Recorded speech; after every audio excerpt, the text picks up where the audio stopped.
In part wise, we will revise complete general pathology. The portion that I think is important for your JRF competition, I have tried to incorporate it all those topics.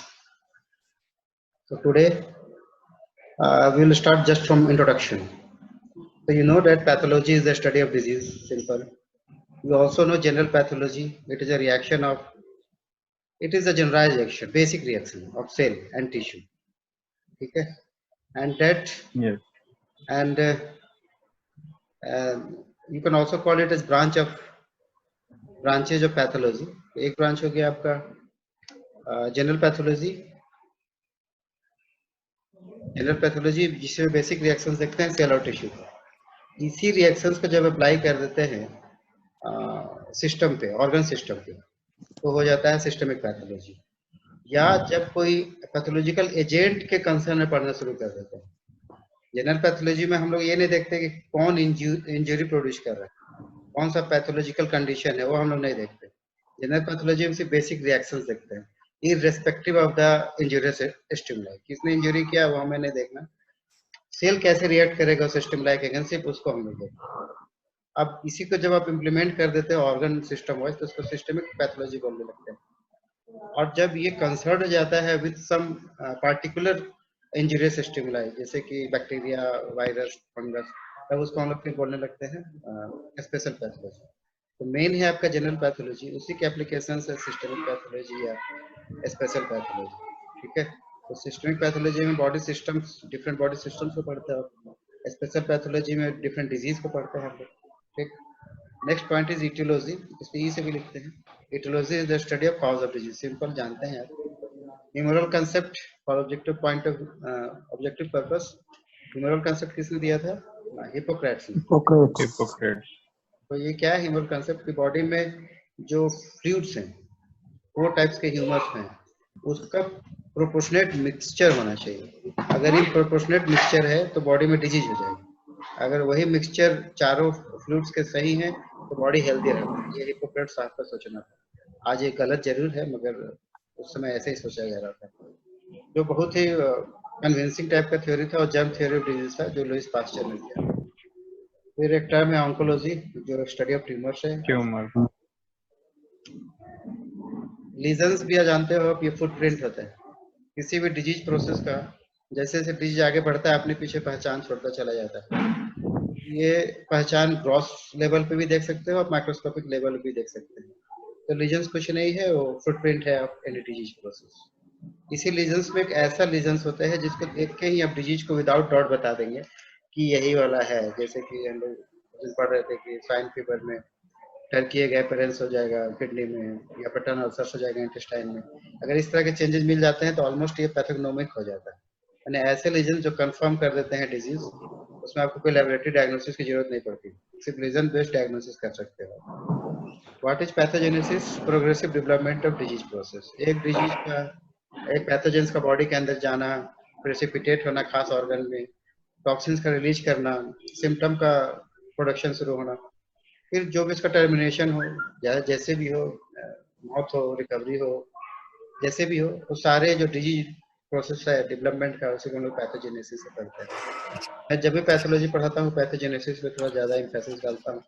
और मैं देख रहा था video lectures different टीचरों का उस पे अपने वासु वेब पे, तो मैंने उसमें भी ये गौर किया कि सभी डिजीज पढ़ा रहे हैं. मैंने देखा ग्लैंडर भी लोग पढ़ा रहे हैं, डिस्टेरिया भी पढ़ा रहा है जो हमने पढ़ा है, लेकिन एम्फेसिस बदल जाता है. तो नेचुरली ऐसा हमें करना भी चाहिए. एपिडेमियोलॉजी का मैं देख रहा था वो ज्यादा एम्फेसिस देते हैं अपना एपिडेमिक पर्पस का.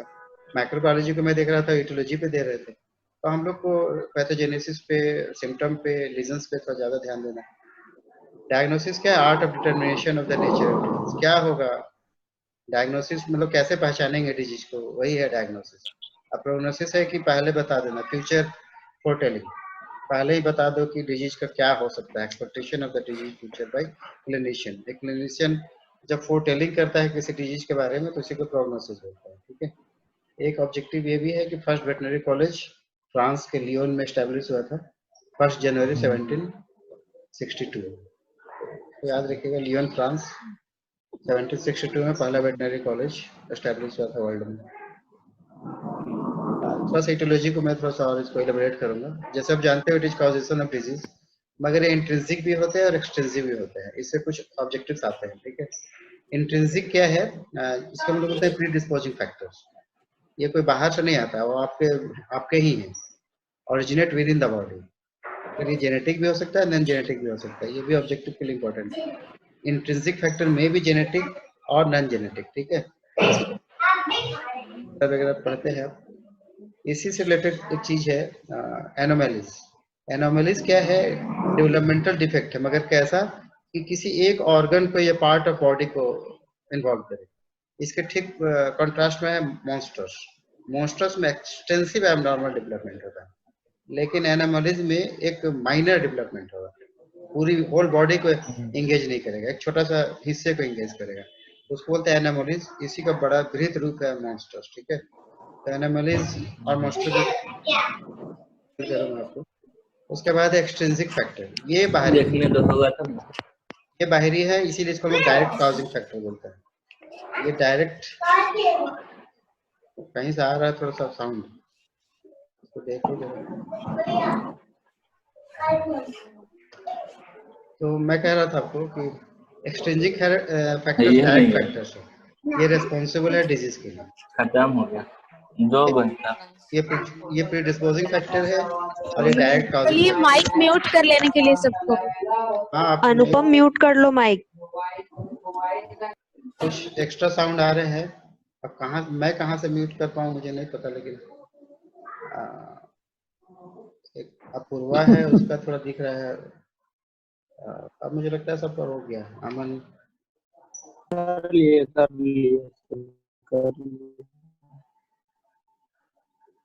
ठीक है। तो मैं कह रहा था कि एक्सट्रिंसिक फैक्टर्स जो है वो डायरेक्ट फैक्टर्स हैं, इसी की वजह से डिजीज होते हैं, और इंट्रिंसिक फैक्टर्स को मदद करता है डिजीज को एस्टेब्लिश होने में। अब ये जो एक्सट्रिंसिक फैक्टर है फिजिकल हो सकता है, केमिकल हो सकता है, बायोलॉजिकल हो सकता है, न्यूट्रिशनल हो सकता है। बायोलॉजिकल में क्या होता है, बैक्टीरिया, वायरस, फंगस, ये जानते हो आप। इसी से रिलेटेड कुछ टर्म्स है ऑब्जेक्टिव पॉइंट ऑफ व्यू से। रिस्क डिजीज, इसको याद रखिएगा, कब होगा, जब डिक्रीज्ड एटमॉस्फेरिक प्रेशर होगा, यानी कि जब आप एल्टीट्यूड, अपर एल्टीट्यूड में चले जाएंगे तो जो पैथोलॉजिकल कंडीशन होगा उसको बोलते हैं ब्रिस्केट डिजीज। उसी का उल्टा जब और डेप्थ में चले जाओगे आप, जहाँ पे एटमॉस्फेरिक प्रेशर ज्यादा है, जैसे जो वाटर ड्राइवर्स होते हैं, डाइवर्स होते हैं, जो अंदर पानी में गोते लगाते हैं, उनमें जो कंडीशन होगा उसमें होता है कैसल्स डिजीज। और हायर एल्टीट्यूड में जाने वाले एनिमल्स को ब्रिस्केट डिजीज, और जो और जमीन के नीचे यानी पानी में डाइविंग कर रहा है उसको कैसल्स डिजीज होगा। फ्रॉस्ट बाइट किसको बोलते हैं, एक्सेसिव कोल्ड की वजह से जो बॉडी में इंजरी होगा। फिजिकल कॉजेज हैं ये, इसको थोड़ा सा मैं एलाबोरेट कर रहा हूँ, फिजिकल कॉजेज वाला जो है। लैसिरेशन, लैसिरेशन क्या है, टीयरिंग ऑफ टिश्यू। बहुत ही simple superficial tearing of tissue को टर्म देते हैं लैसिरेशन। कंकशन क्या है, ये जो ब्रेन से रिलेटेड होता है, और इसमें कॉन्ट्रकोप इंजरी होता है, चोट आगे लगेगा तो पीछे इंजरी होगा, तो ये कंकशन है। Sprain is due to rupture of ligament, tendon और मसल्स, उसको स्प्रेन बोलते हैं।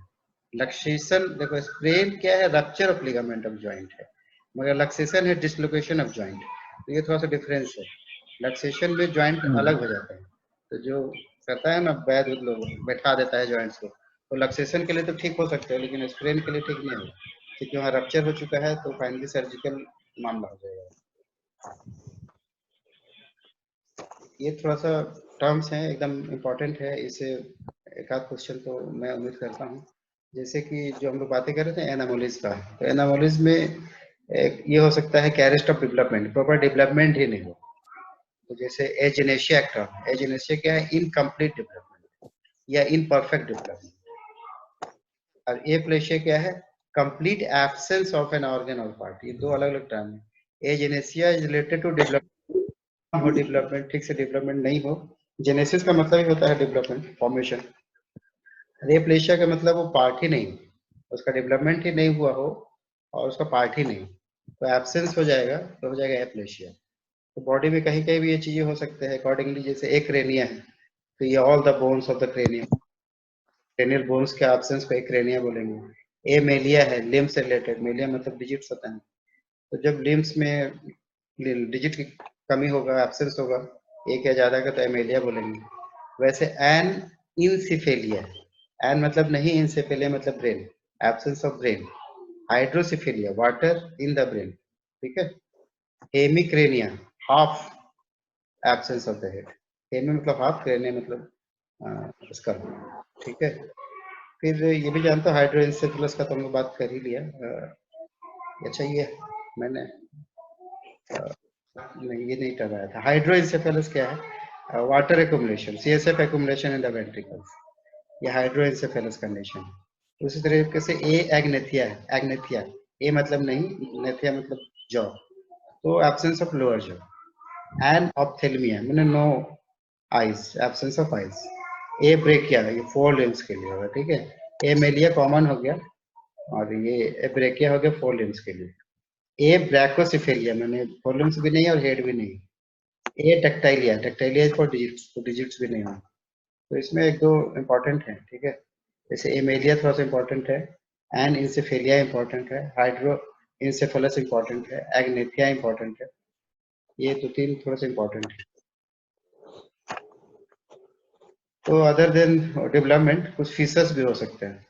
फीचर्स मतलब एक लाइनिंग सा फ्रैक्चर जिससे हम होता है ना, उसी तरीके से कंजेनाइटल एक ओपनिंग सा हो सकता है। अगर स्कल में होगा तो क्रेनियोस्काइसिस बोलते हैं। एक्चुअली फीचर्स का टेक्निकल टर्म ही है स्काइसिस। क्रेनियो मतलब जानते हो स्कल, स्कल में अगर फीचर है तो क्रेनियोस्काइसिस। लिप को टेक्निकली चिलाइटिस जैसे हम बोलते हैं ना, इन्फ्लेमेशन अफेक्ट, तो चिलोस्काइसिस, तो लिप्स में होना फीचर्स का, इसी को हम हेयर लिप भी बोलते हैं, ठीक है। पैलेटोस्काइसिस मैंने कि पैलेट में फीचर्स है, तो इसी को हम लोग क्लेफ्ट पैलेट ही बोलते हैं, ठीक है। और एफिस्काइसिस ये इंपॉर्टेंट है स्पाइनल कॉर्ड में, स्पाइनल कैनाल में।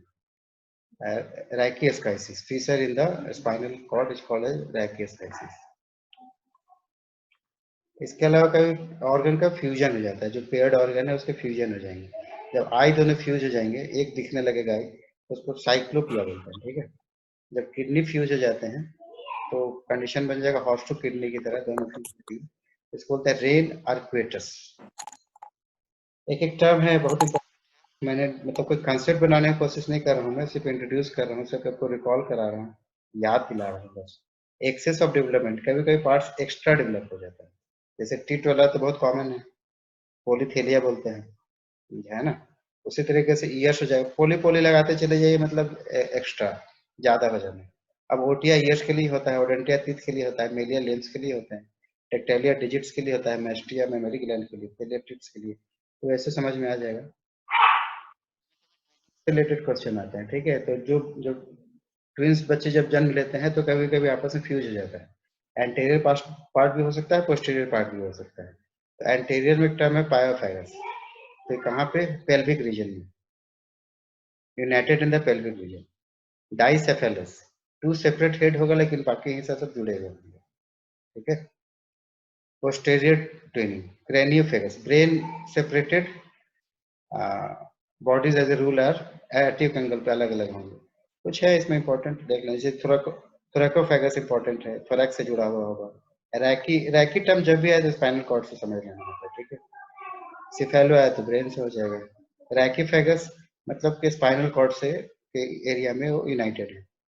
तो दो तीन इसमें इंपॉर्टेंट है। अब ये थोड़ा सा हम लोग जो पढ़ते रहते हैं, जो आपको जानना चाहिए, बार बार पढ़े हुए, तो मैं बहुत डिटेल तो नहीं कर रहा, वैसे ऐसे समझा रहा हूँ। जब भी सेल में इंजरी होगा तो सबसे पहले उसको अडॉप्ट करने की कोशिश करता है, उसको बोलते हैं एडॉप्टेशन। उस एडॉप्टेशन से बॉडी में कोई पैथोलॉजिकल कंडीशन नहीं होता, लेकिन अगर बॉडी का एडॉप्टेशन से ज्यादा हो गया इंजरी तो फिर उसमें इरिवर्सिबल इंजरी, डिजेनरेशन हो जाएगा, जो कि पहले इरिवर्सिबल होगा और बाद में शुरू में रिवर्सिबल इंजरी होगा और बाद में इरिवर्सिबल हो जाएगा, ठीक है। तो किसी भी इंजरी के लिए बॉडी सबसे पहले उसको अडॉप्ट करने की कोशिश करता है, फिर उसमें इंजरी शुरू हो जाएगा इन द फॉर्म ऑफ सबसे पहले रिवर्सिबल, बाद में इरिवर्सिबल हो जाएगा और नेक्रोसिस हो जाता है, ठीक है। ये जो चीजें हैं ये डिजेनरेटिव चेंजेस है, मतलब बॉडी एडॉप्टेशन वाला से आगे बढ़ेंगे, एडॉप्टेशन के बाद जो अगला स्टेप होता है उसे पहुंच गया। तो डिफरेंट प्रोटीन डिजेनरेशन के अलग मैनिफेस्टेशन होते हैं, फैट का अलग होता है, कार्बोहाइड्रेट के अलग मैनिफेस्टेशन होता है। तो सबसे इम्पोर्टेंट है आपका प्रोटीन वाला और फैट वाला, है ना। फैट में फैटी चेंज है और प्रोटीन डिजेनरेशन में सारे ही थोड़ा बहुत इंपॉर्टेंट है। कार्डियो स्वेलिंग हो गया, एडिपिक डिजेनरेशन हो गया, मिसनस में quite hyaline change and amyloid filtration. तो सबके बारे में जो सबसे इंपॉर्टेंट बात है उसको मैंने लिख दिया है। Cloudy swelling is the first reaction, मतलब कि कोई भी इंजरी होगा तो सेल सबसे पहले, कोई भी इंजरी और सबसे माइल्डेस्ट इंजरी में सबसे पहले बॉडी का रिएक्शन होता है सेल का स्वेलिंग।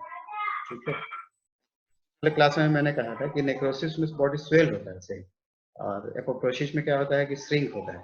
तो नेचुरली स्वेलिंग फर्स्ट रिएक्शन है, इरिटेंट कितना भी छोटा हो लेकिन क्लाउडी स्वेलिंग हो जाएगा। ठीक है, नेक्स्ट स्टेप है हाइड्रोपिक डिजेनरेशन। ये और ये एक ही जैसे हैं, थोड़ा ज्यादा है ये। ठीक है, क्लाउडी स्वेलिंग बड़ा माइल्डेस्ट है, फर्स्ट रिएक्शन है, हाइड्रोपिक डिजेनरेशन उससे ज्यादा है।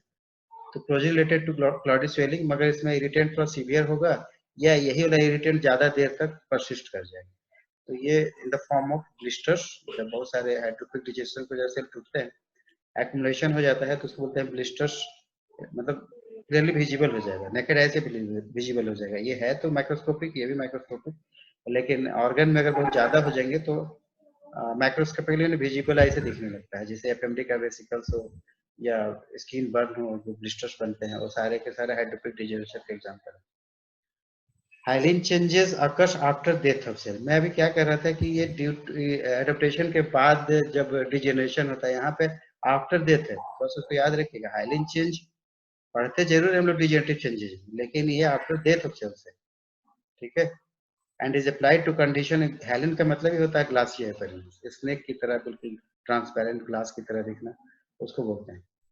तो इसमें सबसे इंपॉर्टेंट ये है कि hyaline change death of cells के बाद होते हैं, बाकी जितने नाम ले रहे हो सब बिफोर डेथ है, नेक्रोसिस से पहले है। और सेलुलर हाइलिन, ये तीन तरह के होते हैं हाइलिन चेंजेस, आप जानते हैं, क्रेटो हाइलिन, सेलुलर हाइलिन और कनेक्टिव टिश्यू हाइलिन। लेकिन ये जो सेलुलर हाइलिन है उसमें एक इम्पोर्टेंट है आपका ब्रेन सैंड और कॉर्पोरा एमाइलेशिया।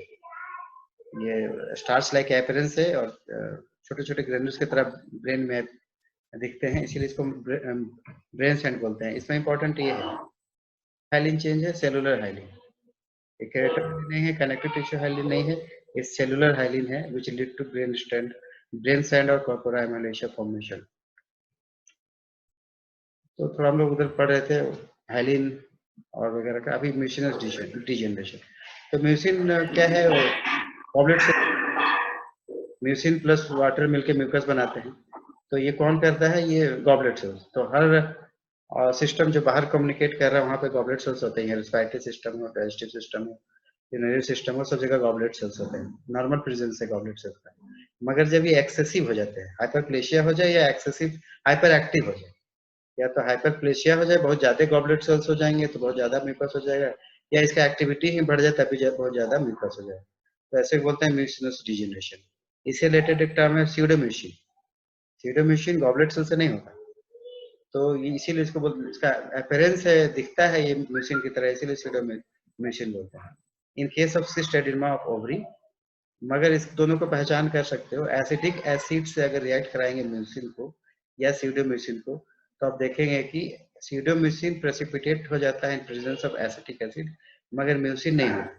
तो ये इंपॉर्टेंट है, एसिटिक एसिड सब बता दोगे, मतलब ग्रॉसली अब नहीं बता सकते कि म्यूकस है कि स्यूडोम्यूकस है, मगर एसिटिक एसिड डाल दीजिए, प्रेसिपिटेशन हो गया तो स्यूडोम्यूसिन, और नहीं तो फिर म्यूकस। ठीक है, इसी तरीके से म्यूकॉइड डिजेनरेशन है, म्यूकस की तरह दिखने में, ओआईडी मतलब उसकी तरह दिखना। तो ये ग्लाइकोप्रोटीन है, कॉम्प्लेक्स है। ठीक है, इसका नॉर्मल सेक्रेशन फीटस एज में होता है कनेक्टिव टिश्यू से, लेकिन अगर आफ्टर बर्थ भी दिख रहा है तो इसका मतलब ये इंडिकेट कर रहा है connective tissue tumour, mail nutrition या थायराइड ग्लैंड का डेफिशिएंसी। तो कनेक्टिव टिश्यू ट्यूमर में, मेल न्यूट्रिशन में, मेक्सिडेमा में म्यूकॉइड डिजेनरेशन आफ्टर बर्थ हो सकते हैं, बिफोर बर्थ ये नॉर्मल है। एक है एमिलॉइड डिजेनरेशन। तो एमिलॉइड्स क्या होते हैं, तो स्टार्च की तरह इसका स्टेन लेता है ये, इसको डिटेल में पढ़ना है आप लोगों को। तो स्टार्च की तरह स्टेन लेता है आयोडीन से, इसीलिए इसको हम एमिलॉइड बोलते हैं। और लीवर में सिंथेसाइज, थोड़ा डीप स्टोरी है इसका, है ना। एक परमानेंट चेंज है, एक बार हो जाए तो यूजुअली हटते नहीं, कुछ ऑर्गन से यूजुअली नहीं हटते, कहीं कहीं पे हटा भी दिया जाता है, माइक्रोफिजिक्स को हटा देते हैं, लेकिन कुछ ऑर्गन में नहीं हटते। रिलेटेड टू एमिलॉइड ये दो इंपॉर्टेंट टर्म है, साइगोस्प्लिन, एक बैकेनस्प्लिन। साइगोस्प्लिन क्या है, deposition of amyloid around the central, spleen में ही है दोनों, लेकिन एक्युमुलेशन कहाँ पे होगा, साइगोस्प्लिन में, स्प्लिन में कहाँ पे होगा, around the central artery of Malpighian corpuscles of spleen. Spleen का अगर हिस्टोलॉजी याद हो तो उसमें सेंट्रल आर्टरी होता है, तो सेंट्रल आर्टरी के चारों तरफ अगर एक्यूमुलेशन हो तो उसको बोलते हैं सैगो स्प्लीन। मगर बैकएंड स्प्लीन क्या है, ये डिफ्यूज एक्यूमुलेशन, डिफ्यूज इन्फ्लेमेशन है, कोई किसी चीज के सराउंडिंग में नहीं, डिस्पर्स्ड है, डिफ्यूज है, तो उसको हम लोग बोलते हैं बैकऑन स्प्लीन।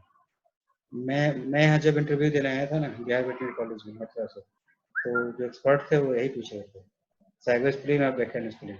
अब जब मैंने बता दिया तो बाद में बड़ा खुश हो रहे थे, कह रहे थे मैंने सोचा नहीं था ये तो बता दें। तो थोड़ा इंपॉर्टेंट है ना, देखते रहिए। और एमिलॉइड को स्टेन करते हैं कॉन्गो रेड से, ये भी ऑब्जेक्टिव पॉइंट ऑफ व्यू से इंपॉर्टेंट है। Amyloid is stain with Congo red.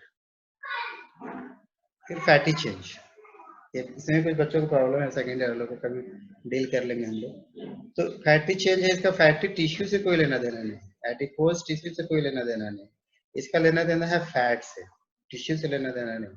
तो न्यूट्रल फैट यानी कि ट्राइग्लिसराइड्स का एक्यूमुलेशन, ट्राइग्लिसराइड्स का एक्यूमुलेशन जब ज्यादा हो जाते हैं तो उसी को हम लोग बोलते हैं फैटी चेंज। ठीक है, तो इसमें ऑब्जेक्टिव पॉइंट ऑफ व्यू से याद रखिए कोलिन, मिथ्योनिन और लाइपोट्रोपिक फैक्टर्स, मतलब फैटी चेंज लीवर में होने के लिए इसका कम होना जरूरी है।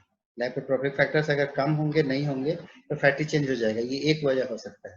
लाइपोट्रोपिक फैक्टर क्या है, कोलिन और मिथ्योनिन, इंपॉर्टेंट। ठीक है, प्लस कुछ टॉक्सिन्स जैसे कि CCl4, कार्बन टेट्राक्लोराइड, क्लोरोफॉर्म, एकदम इंपॉर्टेंट है। ठीक है, ये दोनों ही हेपेटोटॉक्सिन्स है and can lead to fatty change. Objective point of view से दोनों ही इंपॉर्टेंट है।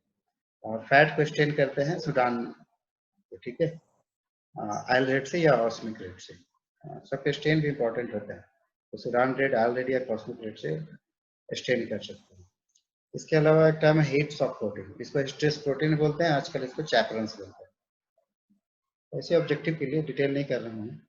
हीट शॉक प्रोटीन को स्ट्रेस प्रोटीन ही बोलते हैं। ये दोनों तरह के होते हैं। हीट शॉक प्रोटीन ऐसा नहीं है कि बॉडी में होता नहीं, नया हीट वेस्ट स्ट्रेस में ही बनते हैं, वैसे नहीं होते। ये दो तरह के होते हैं, कुछ बने होते हैं, कुछ बनता है। इसको चैपरन्स ही बोलते हैं। हीट शॉक प्रोटीन सबसे पहले डिस्कवर हुआ था फ्रूट फ्लाई लार्वा में। ठीक है, some heat shock proteins are produced constitutively, होते ही रहते हैं, ये मतलब ऐसा नहीं कि होगा। अब कुछ होते हैं बाय स्ट्रेस, कुछ शरीर में बनते ही रहते हैं, और कुछ स्ट्रेस से बनते हैं। वही मैं कह रहा था, स्ट्रेस से बनने वाला HSP 70 इंपॉर्टेंट है, और जो यूजुअली बनते रहते हैं 60 और 90 इंपॉर्टेंट है। याद रखिएगा, स्ट्रेस वाला में हीट शॉक प्रोटीन 70 इंपॉर्टेंट है। ठीक है, वैसे ये लेस इंपॉर्टेंट है, इसे यूजुअली नहीं पूछा जाता। लाइसोसोमल स्टोरेज डिजीज, ये जेनेटल प्रॉब्लम है। ठीक है, लाइसोसोमल एंजाइम्स की कमी होने से इंसानों में है एक्चुअली ये प्रॉब्लम ज्यादातर। तो GM1, GM2 या हॉर्सेस डिजीज, नाइमेन-पिक डिजीज, मतलब इसको ऐसे याद कर लो कि Niemann Pick disease is an example of तो लाइसोसोमल स्टोरेज डिजीज। इस तरह से इसका इंपॉर्टेंस ज्यादा नहीं। फिर टोफाई क्या होते हैं, यूरेट्स क्रिस्टल्स का जमा होना, जैसे कि विसल गॉड भी हो सकता है, आर्टिकुलर गॉड भी हो सकता है। तो जॉइंट्स में जमा हो जाए या विसल सरफेस के ऊपर हो जाए जमा। और कैसा दिखता है ये, बिल्कुल एसिकुलर स्ट्रक्चर, निडल लाइक स्ट्रक्चर है ना, ताड़ के पत्ते जैसे होता है ना ऐसे, तो उसी तरीके का जो अपीयरेंस होता है उसको बोलते हैं टोफाई। तो डिग्लैंथा स्टेन से जब करोगे यूरेट को स्टेन गाउट के केस में, तो टोफाई दिखता है, फिर टोफाई होता है। टोफाई क्या है, मोनोसोडियम यूरेट क्रिस्टल्स, तो ये आर्टिकुलर गाउट में या विसल गाउट में दिखेगा। कुछ ऐसे ही ऑब्जेक्टिव पॉइंट ऑफ व्यू से, जब कैल्शियम बढ़ जाता है शरीर के अंदर, या तो एक्स्ट्रा सेलुलर कैल्शियम शरीर के अंदर आ जाए, या माइटोकॉन्ड्रियल स्टोर हाउस जो है कैल्शियम का, माइटोकॉन्ड्रियल मेम्ब्रेन डैमेज हो जाए, तो कैल्शियम इंक्रीज हो जाएगा साइटोप्लाज्म। कैल्शियम सेल के लिए जरूरी है, लेकिन ज्यादा होना उतना ही खतरनाक है। तो बाहर से अगर चला जाए या माइटोकॉन्ड्रिया से रिलीज होकर साइटोप्लाज्म में आ जाए, जब साइटोसोलिक कैल्शियम बढ़ जाएगा, साइटोप्लाज्म में बढ़ जाएगा, तो एंडोप्लाज्मिक एंडोजीनस लाइपो फॉस्फोलाइपोज एंजाइम को एक्टिवेट कर देता है, और नेक्रोसिस में इसका सबसे इंपॉर्टेंट रोल है। जब हम लोग पढ़ते हैं ना कि अब रिवर्सिबल से इरिवर्सिबल हो गया इंजरी, तो माइटोकॉन्ड्रियल डैमेज एक इंपॉर्टेंट पॉइंट है इरिवर्सिबल में जाने के लिए। तो माइटोकॉन्ड्रियल डैमेज होगा, कैल्शियम निकलेगा, कैल्शियम निकलेगा तो फॉस्फोलाइपोज को एक्टिवेट कर देगा। इसका नेचर ही फॉस्फोलिपिड को तोड़ना है, जब ये तोड़ेगा तो सेल मेम्ब्रेन ही टूट जाएंगे। सेल मेम्ब्रेन जब खराब होंगे तो सेल पेरिमेट्रिक मेम्ब्रेन खत्म हो जाता है, नेचुरली सेल डेथ हो जाता है। ठीक है, ये भी ऑब्जेक्टिव पॉइंट ऑफ व्यू से जरूरी है। जो रिएक्टिव ऑक्सीजन स्पीसीज है उसमें एक इंपॉर्टेंट एग्जांपल है हाइड्रोजन पेरोक्साइड। बॉडी में डिफरेंट टाइप्स ऑफ ROS बनते रहते हैं। फ्री ऑक्सीजन डिराइव्ड रेडिकल्स, उसमें एक इम्पोर्टेंट है H2O2 पेरोक्साइड्स। तो इसके अगेंस्ट में आपके पास क्या क्या है, कैटालेज है, ग्लूटाथायोन रिडक्टेज है ना। तो कैटालेज एंड GSH ये दोनों ही अगेंस्ट एक्ट करता है, यानी एंटी पेरोक्सिडेज है, H2O2 के अगेंस्ट में काम करता है। ये भी बहुत इंपॉर्टेंट है। Hydroxyl radicals are most reactive. जितने भी आप ROS का नाम लो, H2O2 जैसे मैं ले रहा था, या सुपर ऑक्साइड्स का नाम लीजिए, या हाइड्रोक्सिल आयन का नाम लीजिए, जो भी लीजिए, लेकिन जो सबसे इंपॉर्टेंट है hydroxyl radical, most important, most reactive. Objective point of view से 4 तरह के डाल देगा ROS, पूछेगा सबसे रिएक्टिव कौन है, तो हाइड्रोक्सिल, ठीक है, OH-, तो इसको याद रखिएगा। फिर रिगार्डिंग पीएम चेंजेस कुछ है जिससे टर्म्स होते हैं, जैसे राइगर मोर्टिस, आप विल इंट्रोड्यूस्ड इस चीज से। एल्गर मोर्टिस का मतलब होता है कूलिंग, ठीक है, कूलिंग ऑफ बॉडी। वैसे लाइवर मोर्टिस होता है, कोई बता सकता है क्या? लाइवर, LIV और लाइवर मोर्टिस क्या है? एल्गर मोर्टिस लाइवर मोर्टिस क्या है? सर स्टेनिंग ऑफ मरने द के बॉडी। बाद टेढ़ा जो हो जाता है बॉडी, हैं? टाइट हो जाता है। टाइट तो Dead राइगर होने मोर्टिस, राइगर मोर्टिस है, टाइट होता है। Staining of the dead body. हाँ, ब्लड वेसल्स सर होते हैं। कलर अब चूंकि ब्लूइश ब्लड कलर हो जाता है, क्या ब्लूइश सर, ब्लूइश कलर, जो कलर चेंज हो जाता है। हाँ, एक्चुअली क्या है लाइवर मोर्टिस में, जो सर्कुलेशन है आपका, उसको मेंटेन रहने के लिए आपका ऑर्गन काम करते रहना चाहिए, हार्ट को पंप करता रहना चाहिए। जब डेथ हो जाता है तो बॉडी पर ब्लड प्रेसिपिटेट कर जाते हैं ग्रेविटी की तरफ, है ना, तो वो लीड करता है ये लाइवर मोर्टिस। उसी तरीके से एक और टर्म है सीडोमेलानोसिस। तो आप जानते हो कि RBC टूटेंगे, उससे हीमोग्लोबिन निकलेगा, हीमोग्लोबिन से आयरन निकलेगा, वो आयरन स्टेन का मतलब H2S से रिएक्ट करके वो ब्लैक स्टेन लेने लगता है, जैसे कि मिलेनिन यूजुअली लेते हैं। तो ये मिलेनिन की वजह से नहीं, ये H2S फेरस ऑक्साइड, जो फेरस सल्फेट जो बनते हैं, फेरस सल्फाइड, उसके वजह से ये कलर लेता है ब्लैक, तो इसको बोलते हैं सीडोमेलानोसिस। हाइपोस्टैटिक कंडीशन है, पोस्टमार्टम क्लॉट है। एपोप्टोसिस जानते हैं, तो मेरा लेक्चर वीडियो भी है, मैं अपना एपोप्टोसिस का सुन रहा था पढ़ाने के बाद, मुझे लग रहा था कि पता नहीं मैंने ठीक से बताया कि नहीं, लेकिन मैं अपने दोनों लेक्चर को कल ही सुन रहा था बाई चांस, और वो बहुत अच्छे बने हैं। उसको जब जब सुनोगे ना आप, तो बहुत ही अच्छे तरीके से एक्सप्लेन किया गया है। तो एपोप्टोसिस को अगर डिटेल में जानना हो तो आप वहाँ पे देख लीजिएगा, दोनों लेक्चर वासु में है। एपोप्टोसिस रिलेटेड बस इंपॉर्टेंट ये है कि ये कैस्पेज मीडिएटेड है, कैस्पेज का इंपॉर्टेंट रोल है, सबसे इंपॉर्टेंट प्रोटीज है कैस्पेजेस। अब थोड़ा सा नेक्रोसिस रिलेटेड, ठीक है। नेक्रोसिस क्या है? लोकल डेथ ऑफ सेल्स, मतलब पार्ट तो सेल इंजरी का ही है, जब इरिवर्सिबल हो जाएगा तो नेक्रोसिस हो जाएगा। बेसिकली हम लोग 4 तरह के पढ़ते हैं, आप जानते ही हैं। एक है coagulative necrosis, caseous necrosis, liquefactive fat necrosis. Coagulative necrosis में क्या होता है कि आर्किटेक्चरल डिटेल रिटेन रह जाते हैं, सेल मर तो जाएगा लेकिन उसका जो स्ट्रक्चर है, जो उसका मॉर्फोलॉजी है, वो एज सच रहता है। ऐसा क्यों रहता होगा?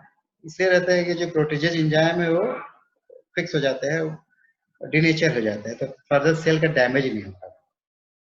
सेल जब डैमेज नहीं होगा तो कैजिएशन नहीं होगा, तो एज ए कोगुलेटिव नेक्रोसिस रहेगा। इससे एग्जांपल है व्हाइट मसल डिजीज है, फिनोल इंजरी, ये इंपॉर्टेंट है, एग्जांपल्स भी याद रखिएगा, ठीक है। फिनोल इंजरी में क्या दिखेगा? तो कोगुलेटिव नेक्रोसिस।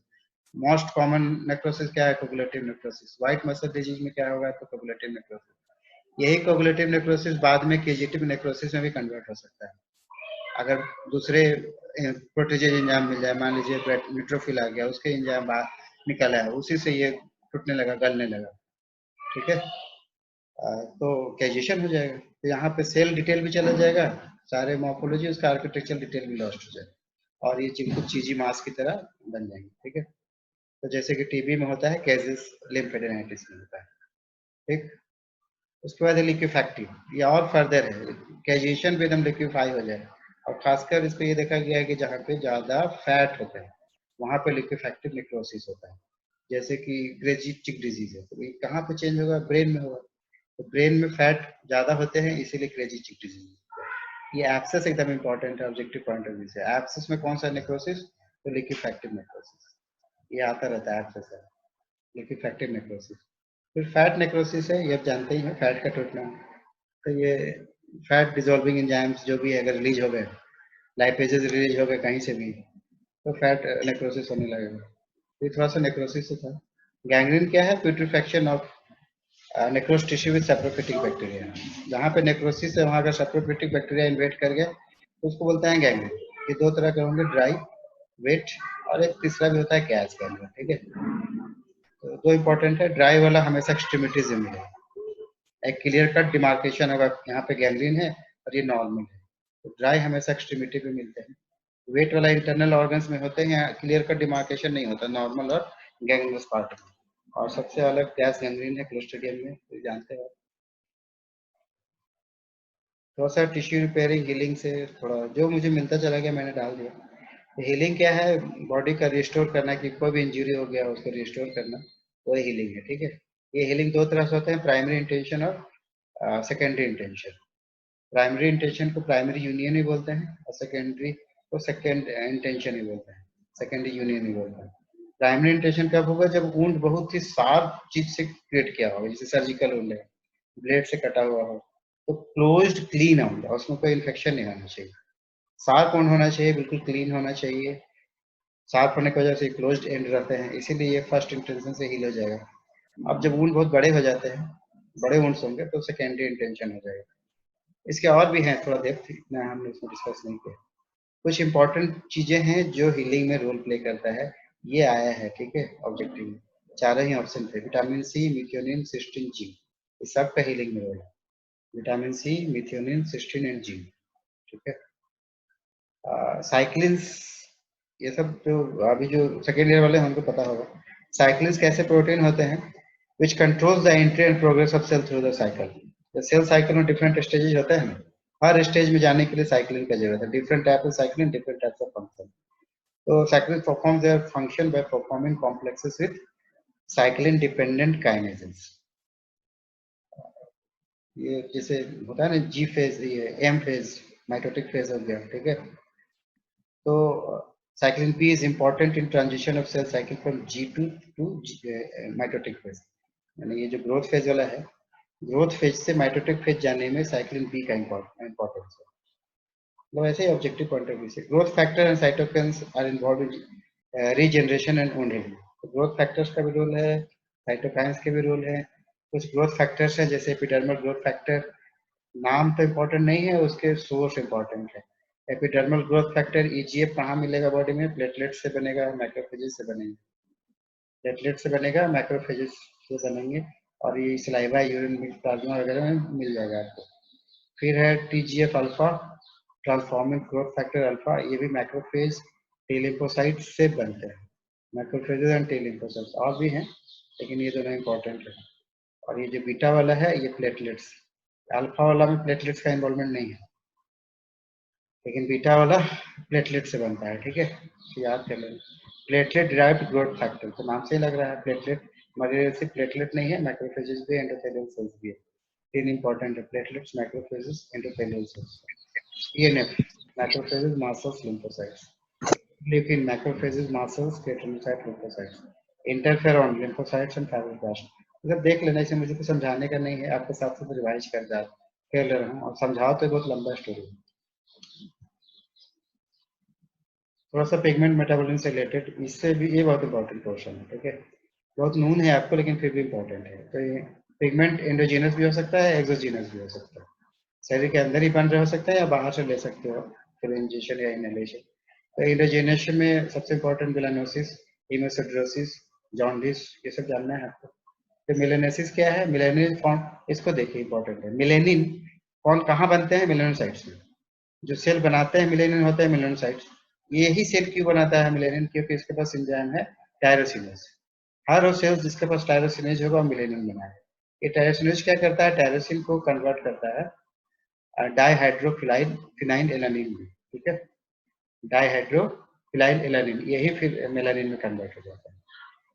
तो इसको टेस्ट करने के लिए कि है कि नहीं है यह एंजाइम, उसको हम डोपा टेस्ट करता है।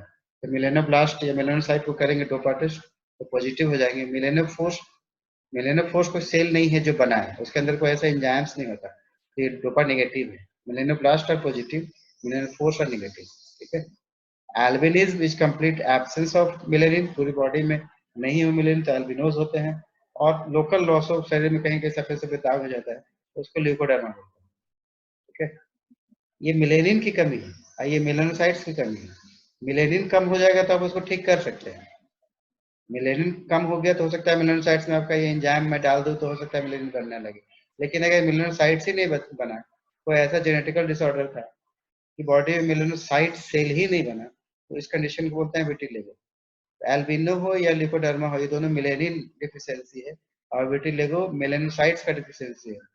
ठीक है, ये यूजुअली क्योर नहीं होता है, इसीलिए कभी कभी स्किन का डॉक्टर बदनाम हो जाता है। कितना भी इलाज करता रहेगा तो वो लोग ठीक नहीं हुआ, बाकी लोग बोलेगा ठीक हो गया। तो जब विटिलिगो कंडीशन होगा तो मेलेनोसाइट्स नहीं होगा तो किसी स्थिति में ठीक नहीं होगा। हीमोसिड्रोसिस क्या है? एक्सेसिव हीमोसिड्रिन रेटिकुलोएंडोथेलियल सेल्स में जब से हीमोसिड्रिन का डिपोजिशन हो जाता है। हीमोसिड्रिन आते कहाँ से हैं? आरबीसी ब्रेकडाउन से। ठीक है, हेमोटिडिन बनता है। तो मैं आपसे हीमोसिड्रोसिस का बात कर रहा था, तो मैंने ये बताया कि ब्रेकडाउन ऑफ आरबीसी हीमोसिड्रिन और हीमोटोएडिन दोनों ही बनते हैं। तो हीमोसिड्रिन जब एक्सेसिव एक्युमुलेशन हो जाएगा तो उसी को हीमोसिड्रोसिस बोलते हैं। ठीक है, जॉन्डिस को एक्टिरेसी बोलते हैं और इसको बहुत जानते हो आप, बहुत डिटेल करने की यहाँ जरूरत नहीं है उसका डेफिनेशन के पास है। लेकिन ये तीन तरह के होते हैं, हेमोलिटिक जॉन्डिस, टॉक्सिक जॉन्डिस और ऑब्स्ट्रक्टिव जॉन्डिस। हेमोलिटिक जॉन्डिस में क्या है कि लीवर ठीक है, लीवर में कोई प्रॉब्लम नहीं होता, लेकिन लीवर का कैपेसिटी जो नेचर दे रखा है उससे ज्यादा आप उसे काम लेना चाहोगे। कब लेना चाहोगे? जब बहुत ज्यादा आरबीसी टूटने लगेंगे, हेमोलिसिस होने लगेगा, कोई टॉक्सिन्स हो गया, कोई ऐसा पैरासाइट्स चला गया आरबीसी में जो बहुत आरबीसी तोड़ रहा है। तो जितने यूजुअली टूटना चाहिए उतने के लिए तो लीवर तैयार है, लेकिन एक्सेस आरबीसी टूटने लगते हैं तो उसको मेटाबोलिज्म नहीं कर पाता लीवर, तो उस कंडीशन में उसको हम बोलते हैं हेमोलिटिक जॉन्डिस। इसमें लीवर एकदम ठीक होता है। अगर जॉन्डिस है तो लीवर खराब हो जाए ये जरूरी नहीं होता। हेमोलिटिक जॉन्डिस में लीवर में कोई प्रॉब्लम नहीं होता, लेकिन उसको आप इतना काम लेना चाह रहे हो जो उसका लिमिट से ऊपर चला जाता है, लेकिन लीवर ठीक होता है, एकदम नॉर्मल होता है। दूसरा है टॉक्सिक जॉन्डिस, ये वाला जॉन्डिस में लीवर खराब होता है। ठीक है, तो किसी भी जॉन्डिस में बोलते हैं खाना पीना में थोड़ा सा परहेज कर लीजिए, तो नेचुरली लीवर ज्यादा भी काम लेना चाह रहे हैं तो उसको थोड़ा सा मदद करोगे ना, इन्फॉर्म की हम उसको एडिशनल स्ट्रेस नहीं देते, तेल मसाला नहीं खाएं, तो इसीलिए हम लोग नहीं खाते हैं लीवर के लिए। लेकिन हर जॉन्डिस में लीवर डैमेज हो ऐसा नहीं होता। टॉक्सिक जॉन्डिस में ये हिपेटिक जॉन्डिस है, इसी में लीवर डैमेज होता है। ठीक है, जिसे जितना है वायरल हेपेटाइटिस वगैरह पड़ता है उसमें सब टॉक्सिक जॉन्डिस है। ठीक है, और ये तीसरा वाला है ऑब्स्ट्रक्टिव जॉन्डिस, इसमें ना तो एक्स्ट्रा ब्रेकडाउन हो रहा है ना लीवर खराब हो रहा है, लेकिन जो बाइल बना है उसका ड्रेनेज प्रॉपरली नहीं हो पाता, तो ब्लड में चले जाता है। बिलियरी ट्रैक्ट में अगर कोई ऑब्स्ट्रक्शन कर दीजिए तो डेड्यूनम में खुलेगा नहीं बाइल, तो फिर कहाँ जाएगा? और फाइनली वहीं जाएगा, ब्लड में चला जाएगा। तो तीनों अलग अलग टाइप के हैं, तीनों का अपना अपना नेचर है। ठीक है, और अब जानते हो कि कॉन्जुगेशन होता है लीवर में, कॉन्जुगेशन। जब हेमोलाइटिक जॉन्डिस होगा तो कैसा होगा? अनकॉन्जुगेटेड होगा। अनकॉन्जुगेटेड होगा तो इसका मतलब ये हुआ कि सिर्फ कॉन्जुगेटेड बिलिरुबिन से पास होता है, अनकॉन्जुगेटेड यूरिन से पास नहीं होगा। इसका मतलब इस केस में इंसान को पीला पेशाब नहीं होगा, जो जॉन्डिस का पहचान है ना यूरिन का येलो होना, तो इसमें नहीं होगा। लीवर वाला में होगा, इसमें भी होगा, क्योंकि कॉन्जुगेशन हो क्या है, इसमें सीवियर होगा। इसमें जितने भी होंगे आपका बिलिरुबिन सारे के सारे कॉन्जुगेटेड होंगे, तो स्टेन ये एकदम सीवियर येलो होगा। इसमें कॉन्जुगेटेड अनकॉन्जुगेटेड दोनों ही होंगे, तो इसमें यूरिन येलो होगा लेकिन इतना ज्यादा नहीं होगा। तो इसमें हमेशा अनकॉन्जुगेटेड, इसमें हमेशा कॉन्जुगेटेड प्लस अनकॉन्जुगेटेड। Obstructive में both. ठीक है, अनकॉन्जुगेटेड बोथ, और इसमें हमेशा कॉन्जुगेटेड बिलिरुबिन।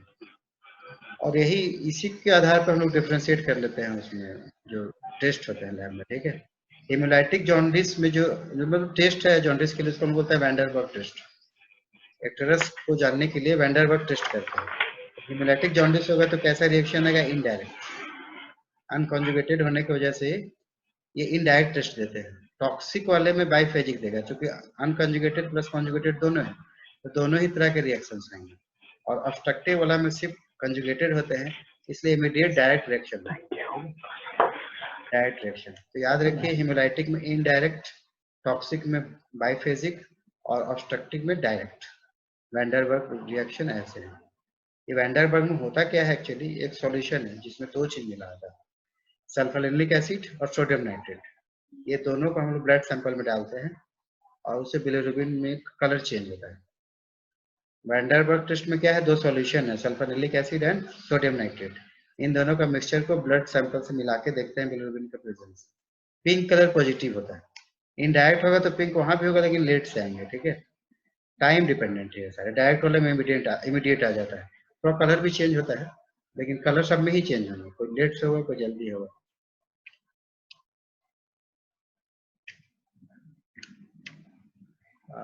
अभी तक हम लोग एंडोजीनस की बातें कर रहे थे, अब है एक्सोजीनस पिगमेंटेशन। इसमें इंपॉर्टेंट है निमोकोनियोसिस, प्लम्बिज्म और अर्गेरिया। निमोकोनियोसिस में तो लंग्स में डिपोजिशन, निमो का मतलब होता है लंग्स। तो लंग्स में यूजुअली 3 तरह की चीजें हैं, कोल डस्ट या कार्बन, तो एंथ्राकोसिस, आयरन होगा तो सिड्रोसिस, सिलिकॉन या स्टोन होगा तो सिलिकोसिस। तो निमोकोनियोसिस में 3 इंपॉर्टेंट कंडीशन है। बहुत इंपॉर्टेंट कंडीशन, ये तो बहुत इंपॉर्टेंट है। एंथ्राकोसिस किससे होगा? कोल डस्ट या कार्बन से। साइड्रोसिस किससे होगा? आयरन से। सिलिकोसिस मतलब सिलिकॉन या स्टोन से। तो ये तो लंग से रिलेटेड थे। इसके अलावा प्लम्बिज्म हो सकता है, प्लम्बिज्म भी आया हुआ है एग्जाम में। प्लम्बिज्म से ऐसा लगता है कि लेड को डिनोट कर रहा है, लेकिन इसमें लेड नहीं होता है, इसमें लेड प्लस हाइड्रोजन सल्फाइड होता है, इसको याद रखिएगा। प्लम्बिज्म में दोनों ही होते हैं, लेड प्लस हाइड्रोजन सल्फाइड। अर्गेरिया क्या है? सिल्वर सॉल्ट का डिपोजिशन, सिल्वर सॉल्ट का डिपोजिशन बॉडी में, उसको बोलते हैं अर्गेरिया। अब थोड़ा सा मुझे पता नहीं कितना है, चलो देखता हूँ जितना हो जाए। इन्फ्लामेशन, ठीक है, इन्फ्लामेशन से रिलेटेड ये जानते हो reaction of vascular living tissue है। कोई लिविंग इंडिविजुअल ही रिएक्ट कर सकता है किसी भी इरिटेंट के खिलाफ, उसी को हम लोग बोलते हैं इन्फ्लामेशन। होते तो यूजुअली बेनिफिशियल है लेकिन कभी कभी हार्मफुल हो जाता है, ठीक है। Usually it is a beneficial process. इसका काम क्या है? डिस्ट्रॉय करना, इरिटेंट को रिमूव करना। इरिटेंट को सिर्फ इरिटेंट को हटाना मारना नहीं है, रिपेयरिंग में रोल है। इन्फ्लेमेशन का रोल रिपेयर द डैमेज भी है, रिपेयरिंग में भी रोल है, ये इंपॉर्टेंट है, आप जानते होंगे इसको। कार्डिनल साइंस यानी most important sign acute inflammation में है रेडनेस, स्वेलिंग है, हीट हो जाता है, पेन होता है और लॉस ऑफ फंक्शन हो जाता है। तो रेडनेस को रिवर, स्वेलिंग को ट्यूमर, हीट को कैलर, पेन को डॉलर और लॉस ऑफ फंक्शन को फंक्शनल एसिया। तो ये जो लैटिन वर्ड्स या ग्रीक वर्ड्स जो भी है इसको याद रखें। River for redness, tumour for swelling और कैलर फॉर हीट और डॉलर फॉर पेन, ठीक है, ये तो याद रहना चाहिए। ये 4 जो है शुरू वाले, उसको किसने दिया था? कॉर्नेलियस सेल्सियस ने। Redness, swelling, heat, pain, Cornelius Celsius ने। मगर लॉस ऑफ फंक्शन बाद में जोड़े गए थे बाय रुडोल्फ विर्को, जो कि फादर ऑफ सेलुलर पैथोलॉजी भी है। तो पहला 4 कॉर्नेलियस सेल्सियस ने, 5वां वाला रुडोल्फ विर्को साहब ने, ठीक है। इन्फ्लेमेशन में सेलुलर चेंजेस भी होते हैं, वैस्कुलर चेंजेस भी होते हैं, यानी चेंज ब्लड वेसल्स में भी आता है और ब्लड वेसल्स के सेल्स में भी आते हैं। डायमीटर कम ज्यादा हो सकता है ब्लड वेसल्स का। इन्फ्लेमेटरी सेल्स, एक्यूट इन्फ्लेमेशन के अलग सेल्स हैं, क्रोनिक इन्फ्लेमेशन के अलग सेल्स हैं, सारे इवेंट्स होते हैं। तो वैस्कुलर चेंज को सबसे पहले स्टडी किया था जूलियस क्वाहिम ने, ठीक है। वैस्कुलर चेंज को जूलियस क्वाहिम ने, और सेलुलर इवेंट्स को स्टडी किया था एली मेचनिकॉफ ने। अच्छा हिस्ट्री है इसका, बहुत ही इंटरेस्टिंग कहानी है, लेकिन यहाँ पे डील करने का नहीं है। Julius Cohnheim, vascular changes, cellular events, Elie Metchnikoff ने। एले मेचनिकॉफ का एक काम और भी है कि इन्होंने न्यूट्रोफिल को किया था, लेकिन इन्होंने न्यूट्रोफिल को माइक्रोफेज बोला था, उसी को हम न्यूट्रोफिल बोलते हैं। और एक दूसरा होता है मैक्रोफेज, तो जो छोटा है वो न्यूट्रोफिल है, उसी को माइक्रोफेज बोला जाता है। फिर रिगार्डिंग इन्फ्लेमेशन चीज है जरूरी, सर थॉमस लुइस का दिया हुआ ट्रिपल रिस्पॉन्स थियोरी, जिसमें उन्होंने ये कहा था कि जो इन्फ्लेमेटरी रिस्पॉन्स है, इरिटेटिंग एजेंट चाहे जो भी हो, लेकिन रिस्पॉन्स हमेशा एक ही जैसे आते हैं। तो उससे उनको लगा कि ये इसका कुछ खास वजह होगा, तो उसको उन्होंने स्टडी किया था, डंडे से मारा था स्किन में और चेंजेस देखे थे। तो तीन चेंजेस आता है, डल रेड, फिर थोड़ा सा ब्राइट रेड, फिर स्वेलिंग। तो इसको हम ट्रिपल रिस्पॉन्स थ्योरी बोलते हैं। और यहीं से उन्होंने कहा था कि ये नर्व इसके लिए रिस्पॉन्सिबल नहीं है। रिस्पॉन्सेज जो इन्फ्लेमेशन के होते हैं उसमें नर्व्स का कोई रोल नहीं है। नर्व्स को काट भी दिया जाए और उसके आगे अगर मैं कोई इंजरी दूं तब भी इन्फ्लेमेशन होता है, यानी नर्व्स का रोल नहीं है। इन्होंने प्रूफ किया था। तो फिर किसका रोल है? तो इन्होंने कहा था कुछ केमिकल्स होंगे, जिन्होंने एच लाइक बताया था, बाद में हिस्टामिन हो गया, और भी हो गए बहुत सारे, लेकिन एक हिस्टामिन उनका तुक्का सही हो गया, एच। इन्होंने कहा था कुछ केमिकल मीडिएटर्स है, it is not the nerves which is responsible for inflammatory response. फिर जो बाद में कंसेप्ट आया केमिकल मीडिएटर्स का, वही इन्फ्लेमेशन को मीडिएट करते हैं। ये सेल्स में, ये सब मैंने पढ़ाया है, आपको पढ़ाया है ना इंटरनी वाले केमिकल Yes, मीडिएट sir. है ना। तो मैं बाईपास कर जाता हूँ, ये सब तो आप सुन ही चुके हो, जान ही चुके हो, है ना। इसको मैंने डिटेल में बताया है आपको, Yes. और वीडियो भी मैंने भेज दिया था, उसको देख लेना। तो न्यूट्रोफिल्स ही मैचनिकॉफ का माइक्रोफेज है, ये भी मैंने आपको बता चुका है, तो सब छोड़ देता है। इसनोफिल्स पैरासिटिक एलर्जिक रिएक्शंस के लिए है। इसके अंदर मेजर बेसिक प्रोटीन होता है, एमबीपी होता है, जो पैरासाइट को किल करता है। ईसीएफ होता है, इसको थोड़ा ठीक से देख लीजिए। इसनोफिल्स के अंदर MBP major basic protein, ECP eosinophilic cationic factor या प्रोटीन, और इसोनोफिलिक पेरोक्सिडेज होते हैं। तो ये इंपॉर्टेंट है, इसका क्या क्या होता है, प्लस हाइपरसेंसिटिव में इसका रोल है। बेसोफिल्स में ये मार्शल्स की तरह ही होता है, इसमें हिस्टामिन होता है, ईसीएफ होता है और एनसीएफ होता है। तो ऑब्जेक्टिव पॉइंट ऑफ व्यू से याद रखिएगा, ईसीएफ, एनसीएफ, हिस्टामिन, ये बेसोफिल्स। पेरीवैस्कुलर कफिंग जहां जहां पढ़ोगे वहां लिम्फोसाइट्स, ठीक है। मैक्रोफेजेस में बार बार ये मतलब जो सेकेंड ईयर के स्टूडेंट हैं उनको बोलता रहता हूँ कि मैक्रोफेज का काम सिर्फ और सिर्फ फैगोसाइटोसिस नहीं है। फैगोसाइटोसिस नॉन एक्टिवेटेड मैक्रोफेजेस का काम है। एक्टिवेटेड मैक्रोफेजेस बहुत सारे काम करते हैं। वो प्रोटीन रिलीज कर सकता है, इलास्टेज, कोलेजिनेज, लाइपेज, कॉम्प्लीमेंट के components, different type of cytokines, arachidonic acid metabolite जैसे leukotrienes, prostaglandin, nitric oxide, growth factors, इस सब कुछ रिलीज करने का क्षमता है मैक्रोफेज में। तो मैक्रोफेज बड़ा की सेल है बॉडी का इम्यून सिस्टम से रिलेटेड। हम लोग जितना बातें करते हैं हमेशा सिर्फ मैक्रोफेज को एज ए फैगोसिटिक सेल्स बोलते हैं, क्योंकि बिलोंग टू एमपीएस या आरईएस। ये क्या है, मोनोन्यूक्लियर फैगोसिटिक सिस्टम, और आरईएस क्या है, रेटिकुलो एंडोथेलियल सिस्टम।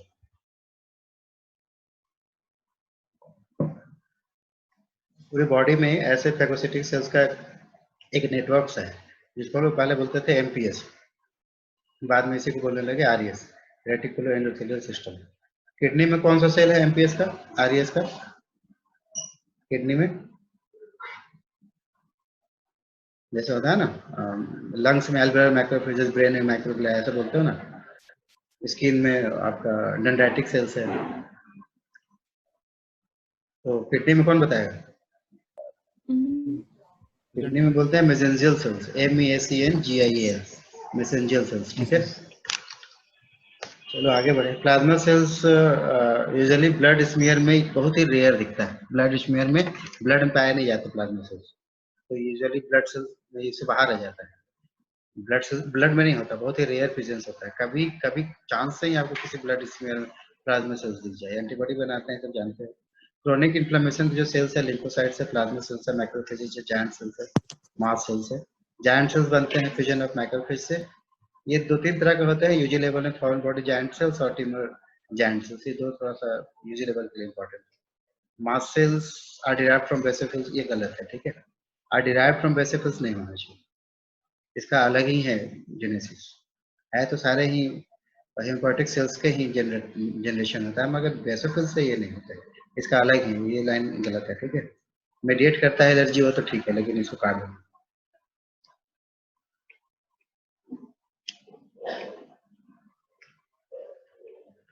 इसको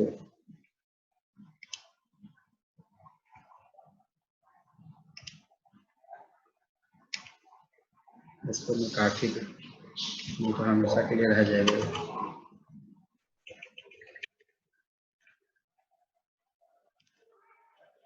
फिर ये सब जानते हो, केमिकल मीडिएटर, हिस्टामिन, ये सब हमने डिटेल में आपको बता चुके हैं, इसको दोबारा रिवीजन नहीं करना।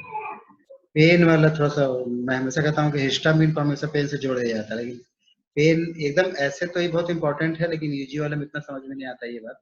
लेकिन पेन मीडिएटर्स में याद रखें कि ब्रेडिकाइनिन का इंपॉर्टेंट है। सेरोटोनिन तो हमारे यहाँ हमारे बॉडी में होता नहीं, इसलिए ब्रेडिकाइनिन सबसे इंपॉर्टेंट है, ठीक है। तो other than bradykinin, prostaglandins, F2 important है और E2 इंपॉर्टेंट है, जो पेन कॉज करता है, ठीक। फीवर के लिए क्या क्या कौन कौन से साइटोकाइंस जरूरी है? Interleukin 1, interleukin C, human necrosis factor alpha and prostaglandins, ये फीवर के लिए। ये जो पढ़ना होता है डिटेल में, लेकिन यूजुअली लोग पढ़ाते नहीं।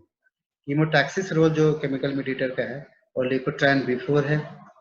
एंडोजीनस केमिकल मीडिएटर जो कीमोटैक्टिक मीडिएटर्स है, एंडोजीनस, और लिकोट्राइन B4 है, इंटरल्यूकिन 8 है, C5 है। सुनने में छोटे छोटे से लग रहे हैं लेकिन है बहुत इंपॉर्टेंट चीज है, ठीक है।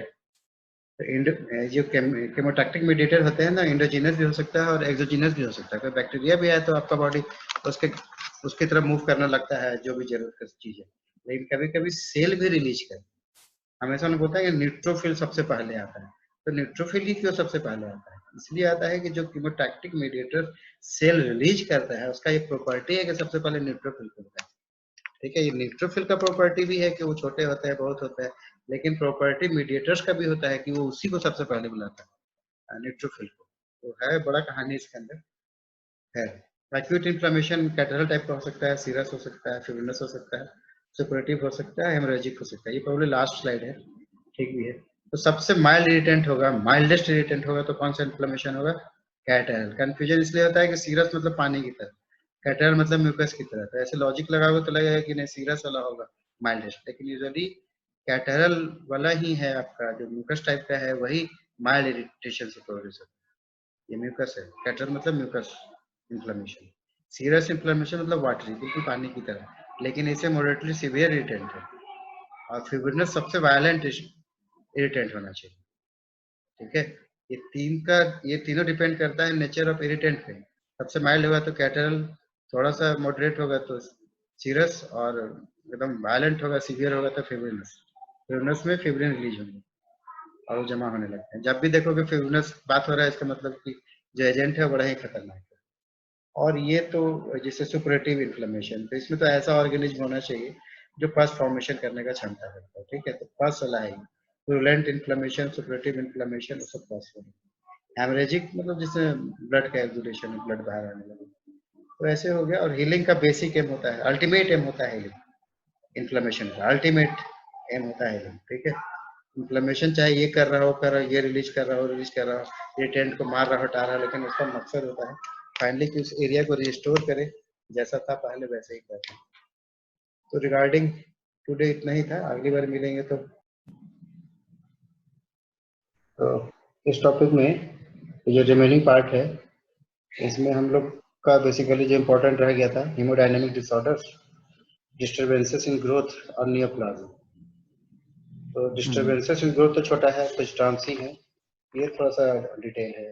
हीमोडायनेमिक डिसऑर्डर एंड नियोप्लाज्म तो बहुत ही कट शॉर्ट मैंने कर दिया, बहुत छोटे कर दिया है, जितना इंपॉर्टेंट लगा उसी को डाले हैं। सबसे पहले हीमोडायनेमिक डिसऑर्डर, तो इसमें आप जानते हो कि बेसिकली दो तरह का जो एक बोलते हैं हाइपरेमिया, को बोलते हैं कंजेशन, याद होगा। तो जो एक्टिव हाइपरेमिया है, वो होता है एक्चुअली आर्टेरियल साइड में, आर्टरी साइड में। और जो पैसिव हाइपरेमिया है वो होता है वेनस साइड में। और पैसिव हाइपरेमिया को ही कंजेशन बोलते हैं नैरो सेंस में, या स्ट्रिक्ट सेंस में पैसिव हाइपरेमिया को कंजेशन बोलते हैं।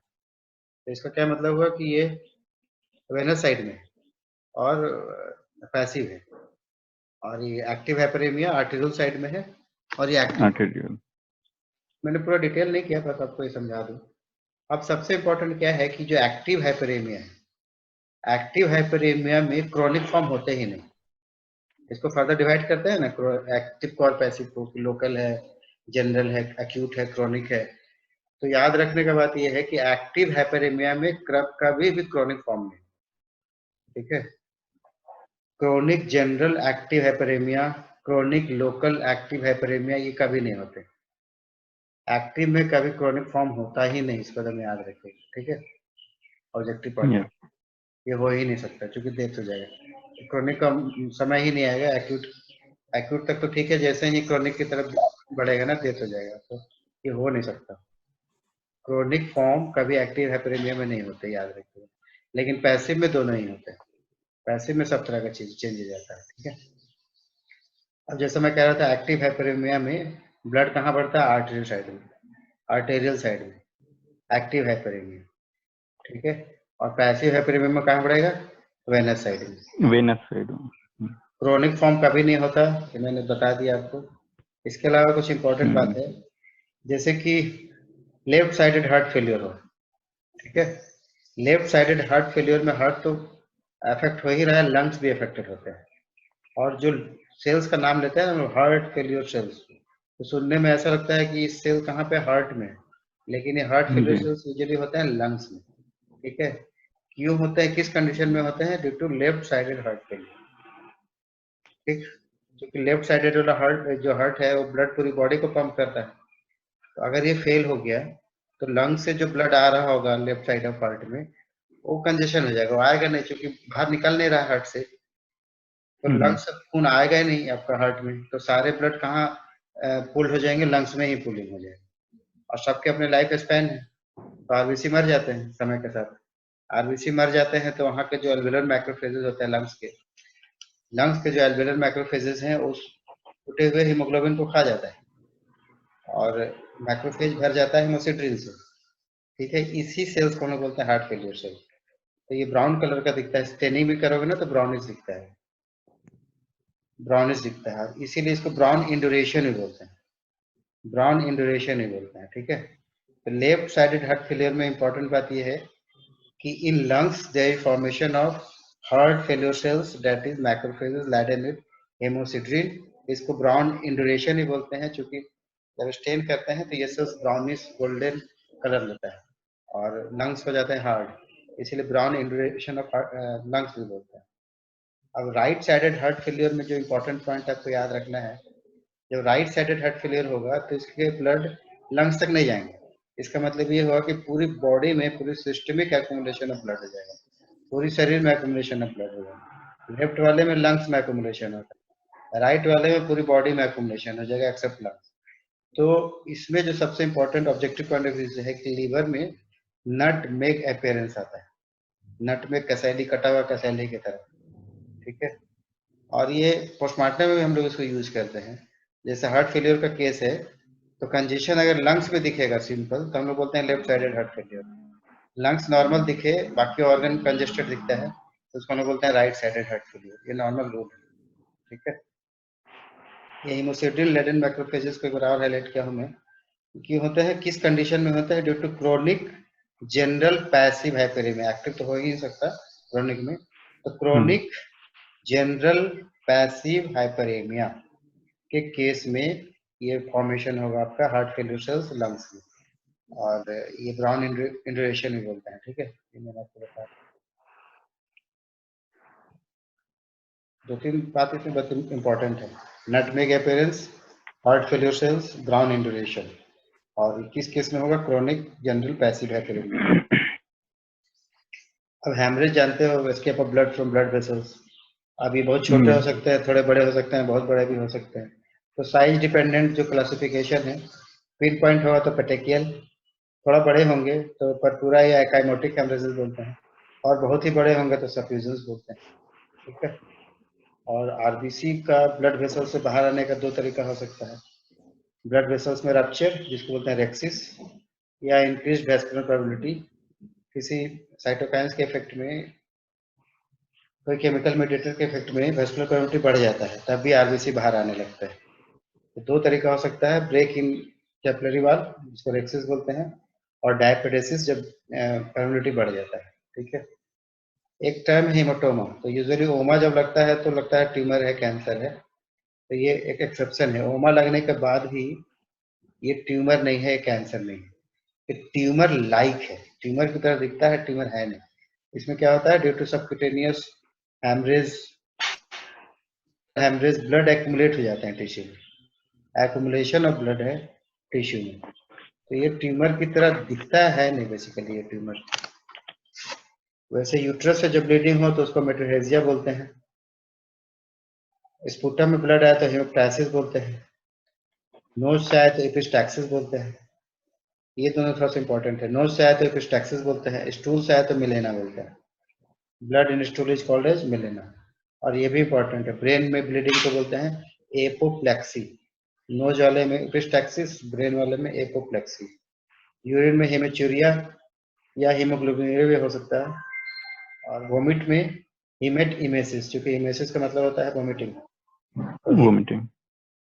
तो बहुत सिंपल ही है, लेकिन बस एक रिकॉल करा दे रहा हूं मैं आपको।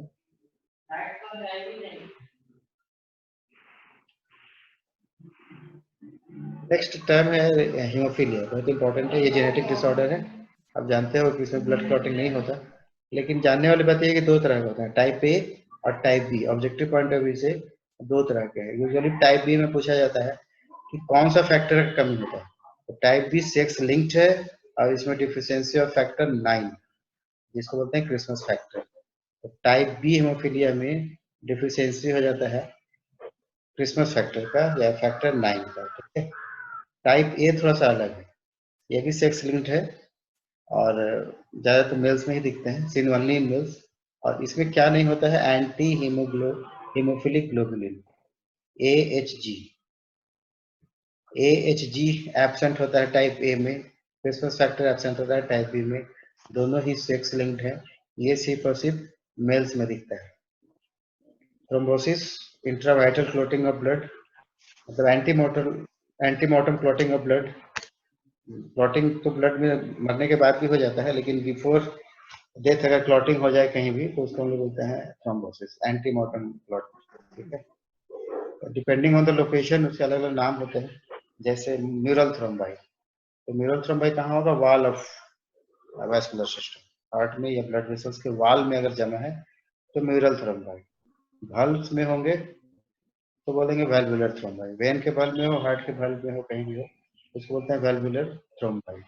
उसी तरीके से एक इम्पोर्टेंट ये भी है टाइप सैडल थ्रोम्बाई, घोड़े में जो सैडल रखते हैं ना, उसी तरीके का है। तो सैडल थ्रोम्बाई क्या है, इसमें ब्रांचिंग हो जाता है, बोथ बाइफर्केशन हो जाता है। थ्रोम्बाई का बाइफर्केशन दिखेगा, जहां पे कोई आर्टरी बाइफर्केट कर रहा हो वहीं बन जाएगा, तो साथ साथ ये भी बाइफर्केट कर जाता है, उसको बोलते हैं सैडल थ्रोम्बाई। फिर इंपॉर्टेंट है पेल या व्हाइट थ्रोम्बाई।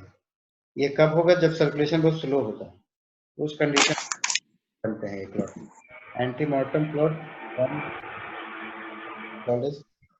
White thrombi.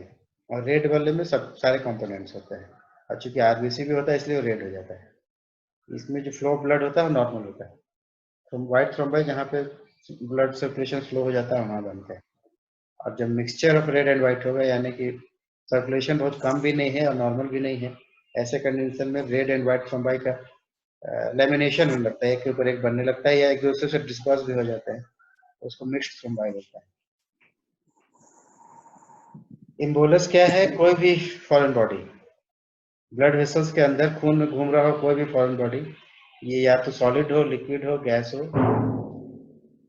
उसको हम लोग बोलते हैं इम्बोलस। एनीथिंग जो ब्लड में नहीं होना चाहिए था यूजुअली, वो अगर है और घूम रहा है, इवन टूटा हुआ थ्रोम्बस भी घूमने लगता है। थ्रोम्बस जब टूट के घूमने लगता है सर्कुलेशन से, तो वो भी इम्बोलस ही है। कोई भी सॉलिड, कोई भी लिक्विड, कोई भी गैस, सारे इम्बोलस ही, ठीक है। इसका लॉजिंग यूजुअली आर्टरी में होगा या कैपिलरी में होगा। क्यों होता है ऐसा, इसलिए होता है कि वेन में अगर बनेगा तो वेन का डायमीटर बड़ा होता चला जाता है। वेन से सर्कुलेशन किधर जाएगा, हार्ट की तरफ। तो वेन्यूल्स के बाद छोटे वेन, फिर बड़े वेन, तो डायमीटर बढ़ते चले जाएंगे, तो लॉजिंग नहीं होगा। लेकिन आर्टरी में क्या होता है, आर्टरी में स्लो जो सर्कुलेशन होता है, थोड़ा लार्ज आर्टरी, मिडिल आर्टरी, आर्टरीओल्स की तरफ, तो उसका डायमीटर धीरे धीरे कम होता चला जाएगा। इसलिए लॉजिंग हमेशा इम्बोलस का आर्टरी या कैपिलरी में होगा, वेन में नहीं होता, ठीक है। क्योंकि वेन में जो सर्कुलेशन होगा ब्लड का, वो उस तरफ चला जाता है जिधर डायमीटर वेन का बढ़ता चला जाता है, और आर्टरी में सर्कुलेशन आर्टरी का उधर से जाता है जिधर डायमीटर कम होता चला जाता है। तो यूजुअली लॉजिंग हमेशा आर्टरी या कैपिलरी में हो, ठीक। बोन फ्रैक्चर जब भी होगा, बोन में जब भी फ्रैक्चर होगा तो फैट एम्बुलाई फॉर्मेशन होता है, इंपॉर्टेंट है, ठीक है। ऑब्जेक्टिव पॉइंट ऑफ व्यू से ये आता रहता है। फ्रैक्चर ऑफ बोन होगा तो फैट एम्बुलाई बनेगा। एक एसेंस डिजीज है जो डिप डाइवर्स जो होते हैं, जो गोते लगाते हैं, उसमें आप देखो कि गैस एम्बुलाई हो जाता है। गोताखोर जो होते हैं उनके बॉडी में एकदम एकाएक नीचे से ऊपर उठना चाहेगा, ग्रेजुअल धीरे धीरे नहीं उठ के एकदम, अभी पानी के बहुत नीचे है, एकदम ऐसा डाइविंग लिया कि सीधा ऊपर आया, तो वहाँ पे गैस एम्बुलाइज के बॉडी में फॉर्मेशन हो जाता है, डेथ भी हो सकता है और क्रैम्पिंग होता है। उसके बाद इंफॉक्शन। इंफॉक्शन क्या है, नेक्रोसिस है, लेकिन कैसा necrosis, due to deprived oxygen, oxygen नहीं मिले, इस्चीमिया हो जाए, तब जो नेक्रोसिस होगा तब उसको बोलते हैं इंफॉक्शन। नेक्रोसिस किसी भी वजह से हो सकता है, लेकिन necrosis due to ischaemia is called as infarction. अब इंफॉक्शन दो तरह के होते हैं, पेल इंफॉक्ट और रेड इंफॉक्ट। पेल इंफॉक्ट और रेड इंफॉक्ट। तो किडनी, हार्ट, स्प्लीन, ये सब जो बड़ा पैरेन्काइमेटस ऑर्गन है, जो बड़ा टाइट टाइप का ऑर्गन है ना, उसमें पेल टाइप का बनेगा। और लंग्स चूंकि थोड़ा सा एल्वेलर होते हैं, थोड़ा लूज होता है, ब्लड सप्लाई ऑफ ब्लड भी बहुत होता है, ड्यूअल ब्लड सप्लाई होता है, इसे रेड इंफार्क्ट बनता है। ठीक है। True infarcts in liver are not found. Usually liver में दो ब्लड सप्लाई है, आप जानते हो, पोर्टल वेन का है, हेपेटिक आर्टरी का भी है, तो उसमें ऐसा कम ही होगा कि कोई सेल को ऑक्सीजन नहीं मिले, इसलिए true infarct in liver are not found. ठीक है। अगला टर्म है एडिमा, जिसको ड्रॉप्सी बोलते हैं या हाइड्रोप्सी बोलते हैं। ये क्या है? एक्युमुलेशन ऑफ फ्लूइड, बहुत ज्यादा फ्लूइड का एक्युमुलेशन इंटरस्टिशियल टिश्यू में, एक्सेसिव एक्युमुलेशन ऑफ फ्लूइड। क्यों होते हैं? Increase in hydrostatic pressure. तो कैपिलरी से फ्लूइड तो निकलते ही रहते हैं ड्यू टू हाइड्रोस्टैटिक प्रेशर, लेकिन अगर ज्यादा हो जाए, इंक्रीज हो जाए हाइड्रोस्टैटिक प्रेशर, तो ज्यादा निकलेगा। और कैपिलरी से जब निकलता है तो वेन्यूल एंड ऑफ कैपिलरी में वापस भी चला जाता है फ्लूइड का बहुत सारा हिस्सा, मेजर हिस्सा। तो क्यों चला जाता है? Due to osmotic pressure. Osmotic pressure कौन बनाएगा? एल्बुमिन बेसिकली बनाते हैं, प्लाज्मा प्रोटीन। तो अगर प्लाज्मा प्रोटीन का कमी हो गया तो ऑस्मोटिक प्रेशर का भी कमी हो जाएगा, तो बैक फ्लो नहीं होगा। कैपिलरी का आर्टेरियल एंड से निकल तो जाएगा, लेकिन वेन्यूल एंड से वापस नहीं जाता है। जब एल्बुमिन की कमी हो जाती है तो ऑस्मोटिक प्रेशर का कमी हो जाता है। हाइड्रोस्टैटिक प्रेशर क्या है? ये प्रेशर है due to flow of blood. Flow of blood वही हाइड्रोस्टैटिक प्रेशर क्रिएट कर रहा है। ऑस्मोटिक प्रेशर क्रिएट करते हैं प्रोटीन, एल्बुमिन बेसिकली। तो एक वजह ये हो सकता है। दूसरा हो सकता है कि अब जो फ्लूइड बाहर निकलता है ना आर्टेरियल एंड ऑफ कैपिलरी से, उसका एक मेजर हिस्सा तो वेन्यूल एंड ऑफ कैपिलरी में वापस चला जाता है, बाकी हिस्से थ्रू लिम्फ वापस आता है, लिम्फ से घूमता हुआ वापस चले ही आते हैं। तो अगर लिम्फ में ऑब्स्ट्रक्शन हो जाएगा तो फिर वापस नहीं आ पाएगा, एक वजह ये हो सकता है। प्लस सोडियम और वाटर रिटेंशन, सोडियम का भी रोल है एडिमा फॉर्मेशन में। जब जनरलाइज बॉडी एडिमा हो, पूरी बॉडी में एडिमा हो जाए, तो उसको बोलते हैं एनएसआर का। पूरी बॉडी में अब दिखेगा सबक्यूटेनियस स्वेलिंग, होल बॉडी, उसको हम लोग बोलते हैं एनएसआर का।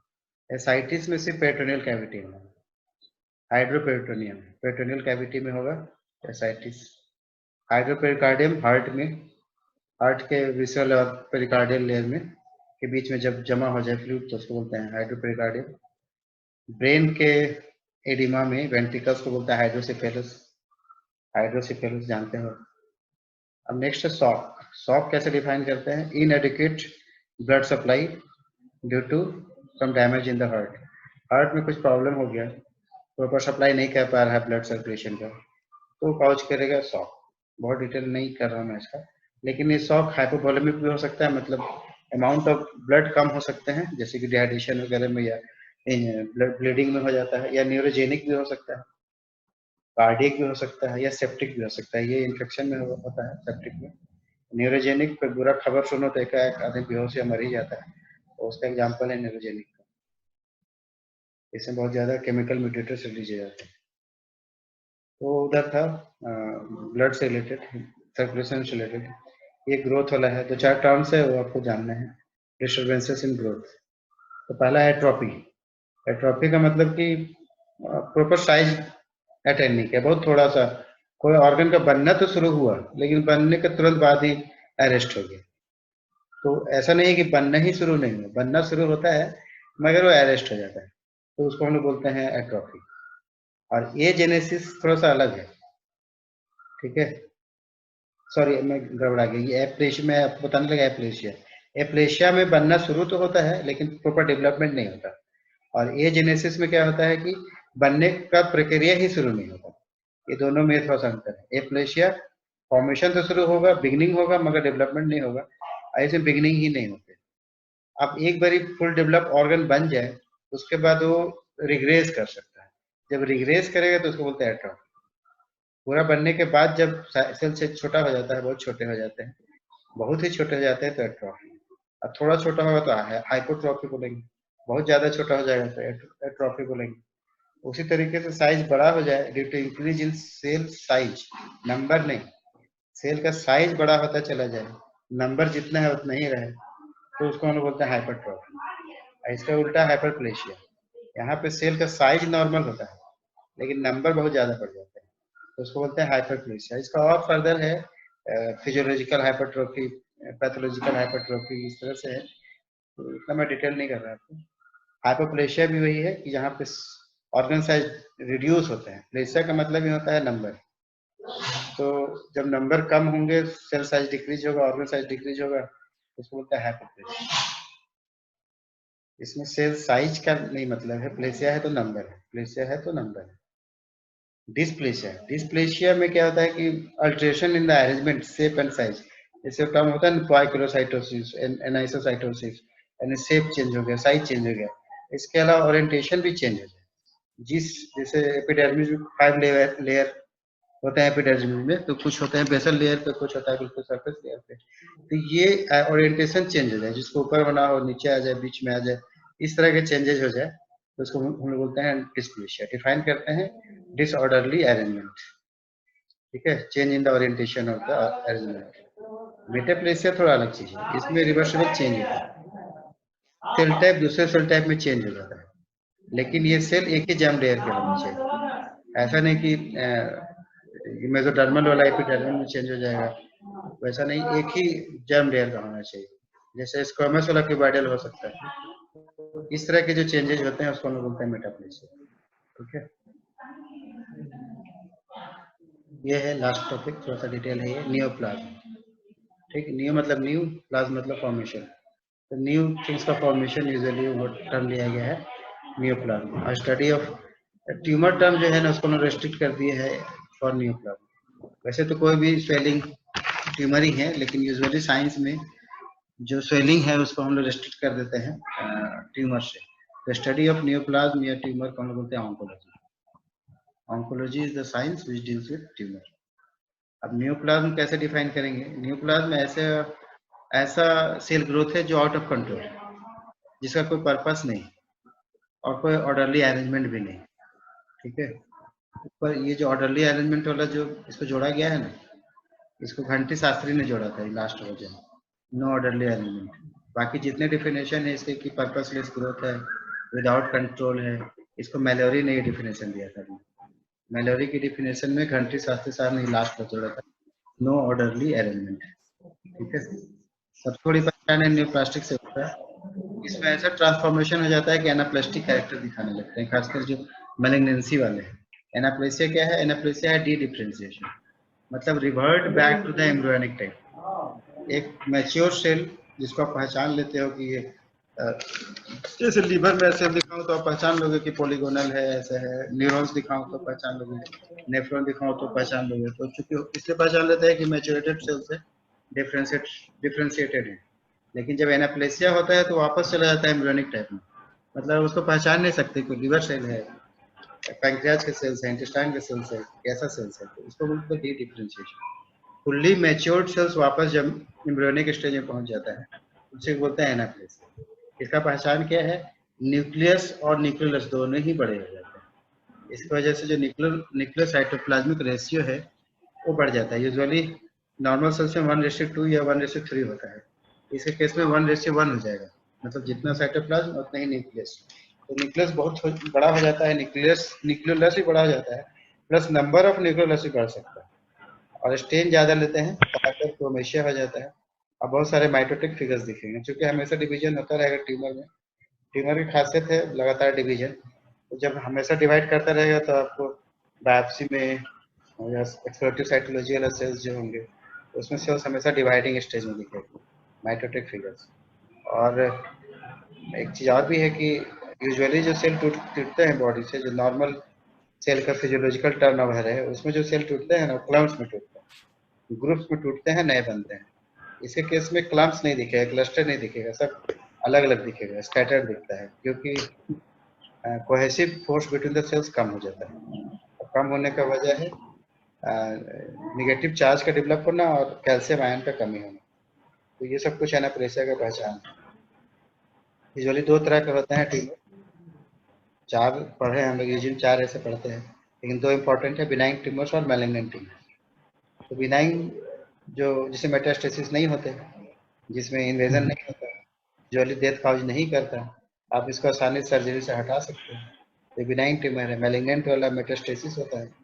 मैलिग्नेंट का मतलब होता है क्रैब, जो फिंगर लाइक हो, मतलब इन्वेजन हो जाता है, अपने जहाँ पे पड़ा हुआ उससे पूरी फैल जाता है, पेड़ के जो रूट्स जैसे फैलते हैं ना वैसे बिल्कुल फैल जाता है, तो उसको बोलते हैं इन्वेजन।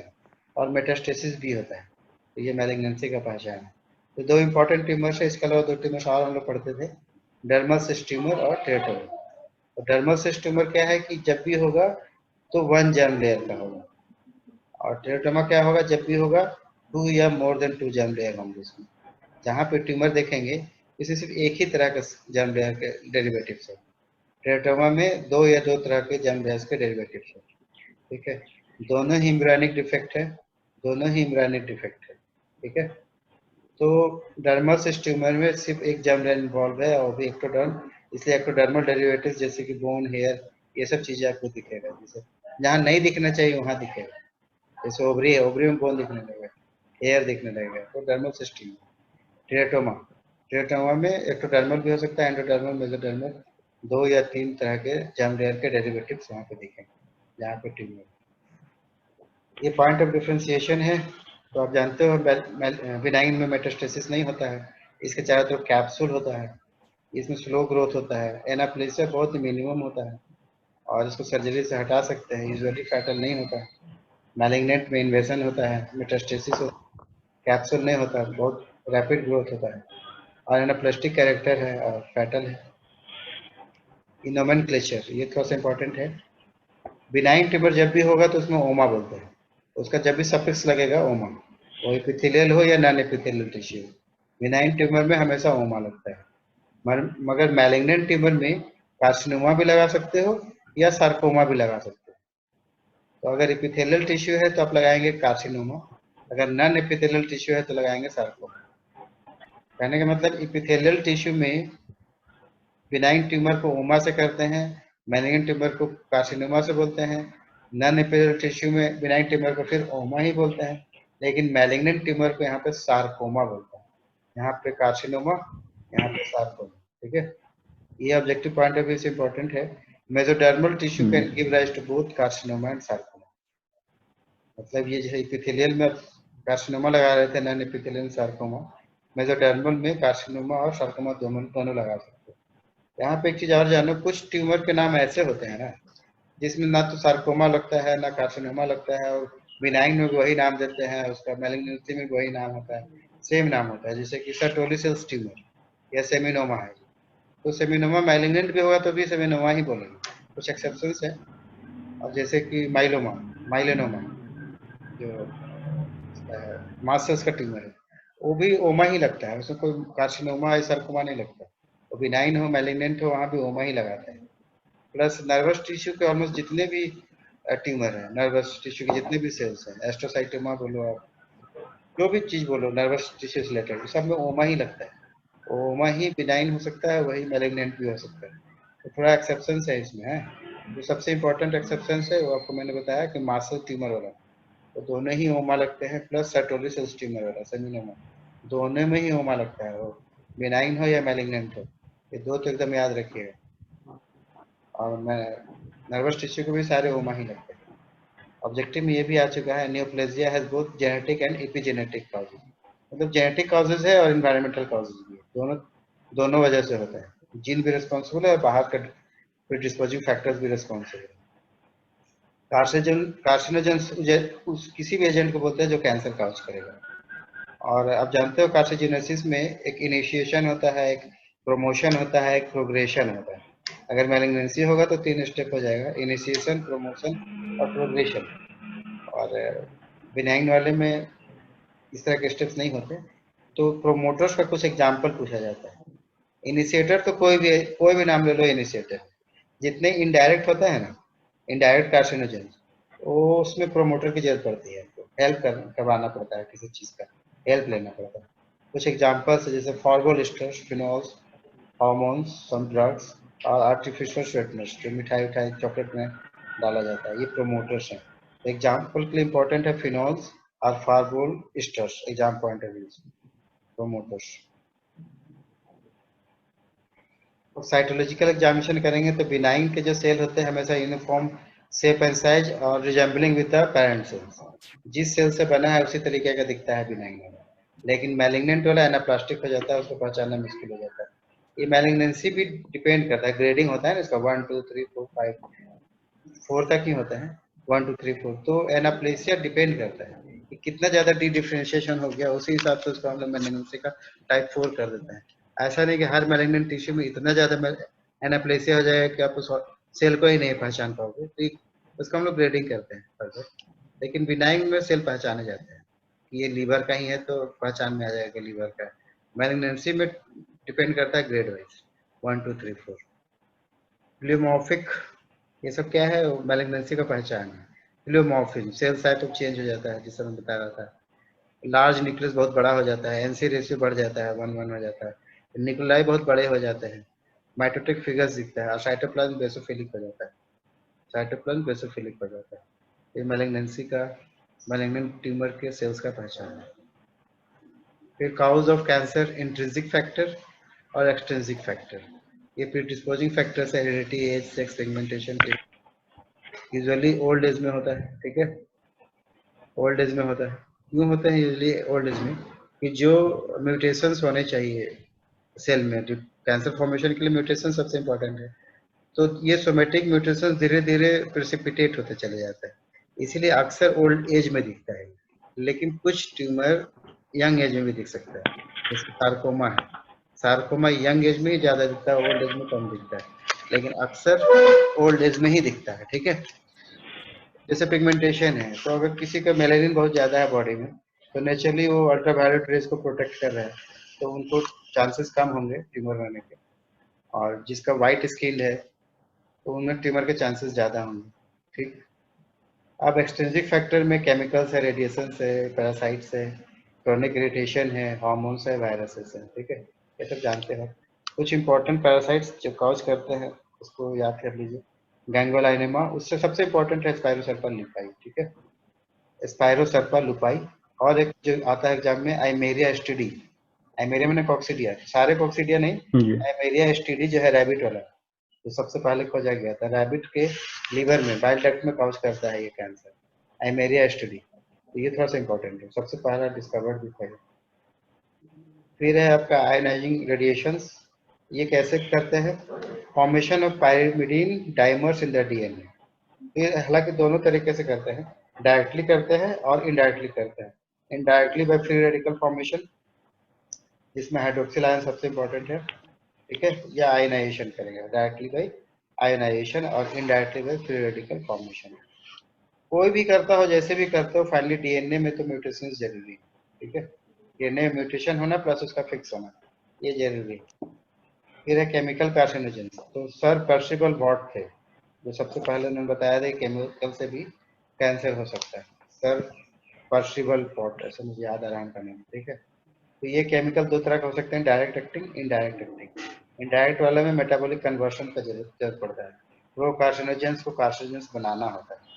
डायरेक्ट वाले सीधे सीधे एक्ट करते हैं, मगर जो सीधे सीधे एक्ट करते हैं बहुत जबरदस्त कार्सिनोजेंस नहीं होते। इनडायरेक्ट वाले बहुत जबरदस्त कार्सिनोजेंस होते हैं।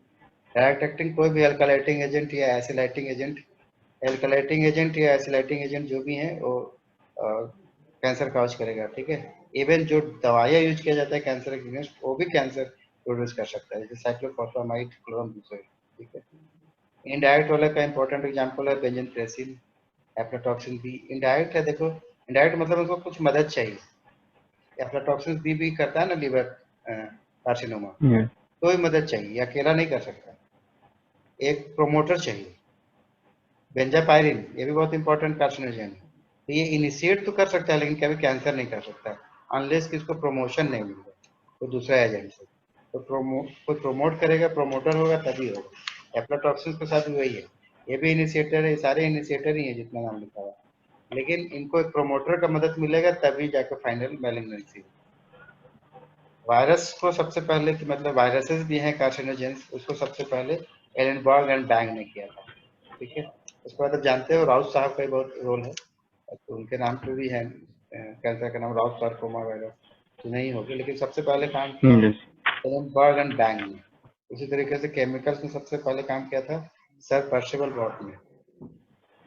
कुछ डीएनए वायरसेस हैं, कुछ आरएनए वायरसेस हैं, उसके बारे में चर्चा है। जो डीएनए ऑन्कोजेनिक वायरस है उसके लिए याद रखिएगा कि नॉन परमिसिव सेल्स नहीं होगा। इसका क्या मतलब हुआ?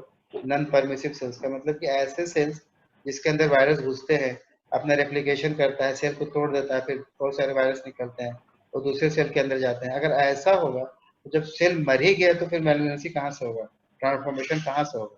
इसका मतलब वायरस घुसे सही, लेकिन वायरस को इतना परमिशन नहीं मिले कि वो सेल के अंदर डिवाइड करके सेल को तोड़ ही दे, वैसा नहीं होना चाहिए।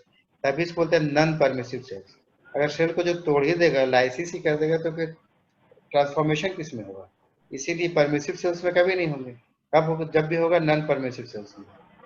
वायरस घुसे अंदर में अपना रेप्लिकेट भी करे, लेकिन सेल को तोड़ने का क्षमता नहीं।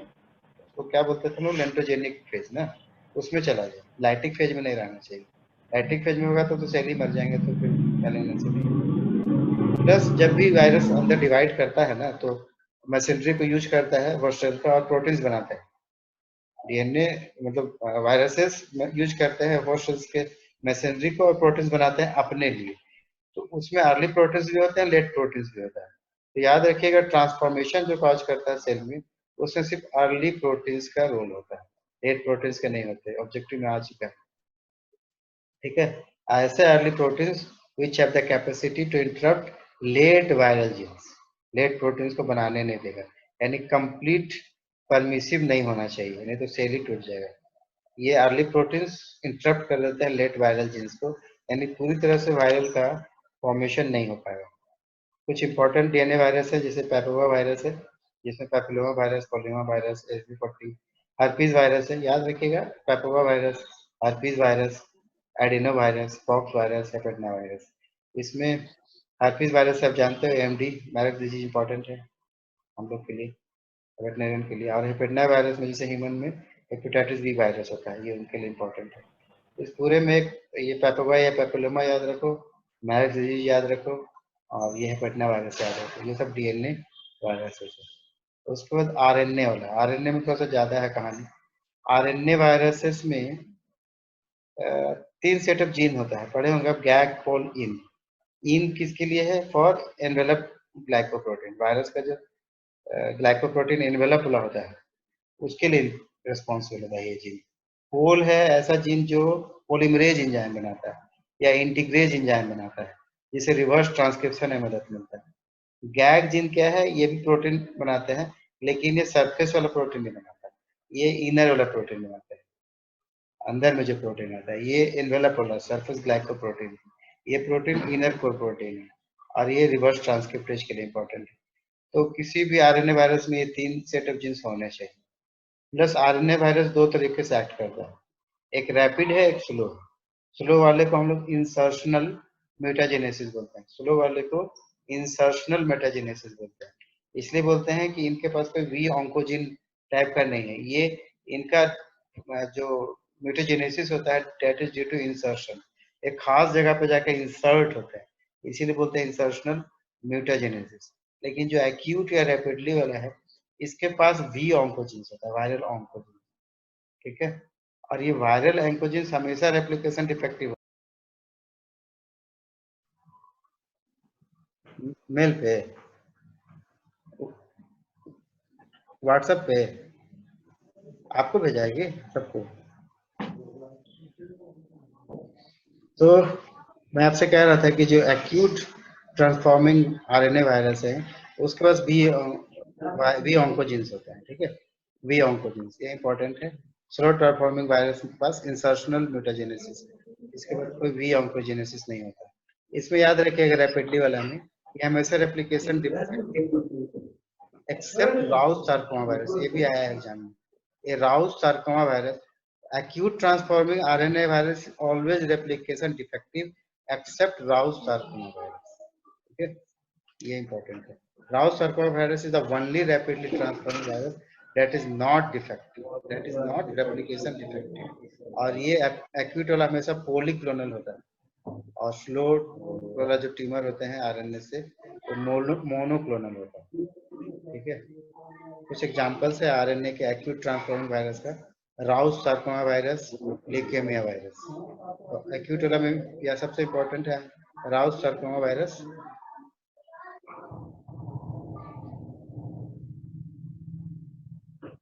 और स्लो वाले में सबसे इंपॉर्टेंट है लिम्फोइड ल्यूकोसिस, LL, ठीक। एक्यूट वाला में राउस सबसे इंपॉर्टेंट है, और स्लो वाले में याद रखिएगा लिम्फोइड लिपोसिस, ये दोनों टर्म याद रखिएगा। उसके बाद कुछ है ट्यूमर सप्रेसर जीन्स जो बॉडी में होना चाहिए, इम्यून सिस्टम का एक tumour suppressor normal genes that break cell division, माने प्रोग्रेशन नहीं हो पाता है, ट्यूमर फॉर्मेशन नहीं हो पाता है, ठीक है। Suppressor gene are recessive and requires loss of both copies of the normal, मतलब ट्यूमर इम्यूनिटी ब्रेक क्यों हो जाता है, क्यों नहीं हो पाता, कि जरिए रेसेसिव होते हैं और requires loss of both copies of normal before cancer becomes likely. कुछ एग्जांपल्स है, कुछ एग्जांपल्स है ट्यूमर सप्रेशन जीन्स का, लेकिन ऑब्जेक्टिव पॉइंट ऑफ व्यू से सबसे इंपॉर्टेंट ये वाला, ठीक है, P53 सबसे important objective point of view से। Tumour suppression gene which is called as guardian of the genome which called as P53। तो पता नहीं आपने एपोप्टोसिस वाला क्लास नहीं किया था, उसमें अपलोड है मेरा बासु वेब में, एपोप्टोसिस वाला, वहां पे मैंने इसका चर्चा किया है। P53 के पास इतना क्षमता है कि चाहे तो सेल को डिवाइड होने दे, चाहे तो सेल को नहीं डिवाइड होने दे, इवन किल भी कर दे। तो ये बहुत इंपॉर्टेंट जीन है ना, तो गार्जियन ऑफ जीन बोलता है। एपोप्टोसिस में जानते हो ना कि ऐसे प्रोटीन या जीन का फॉर्मेशन हो जाए जो सेल को सुसाइड करने पे मजबूर कर दे, Yes. तो वजह P53 है।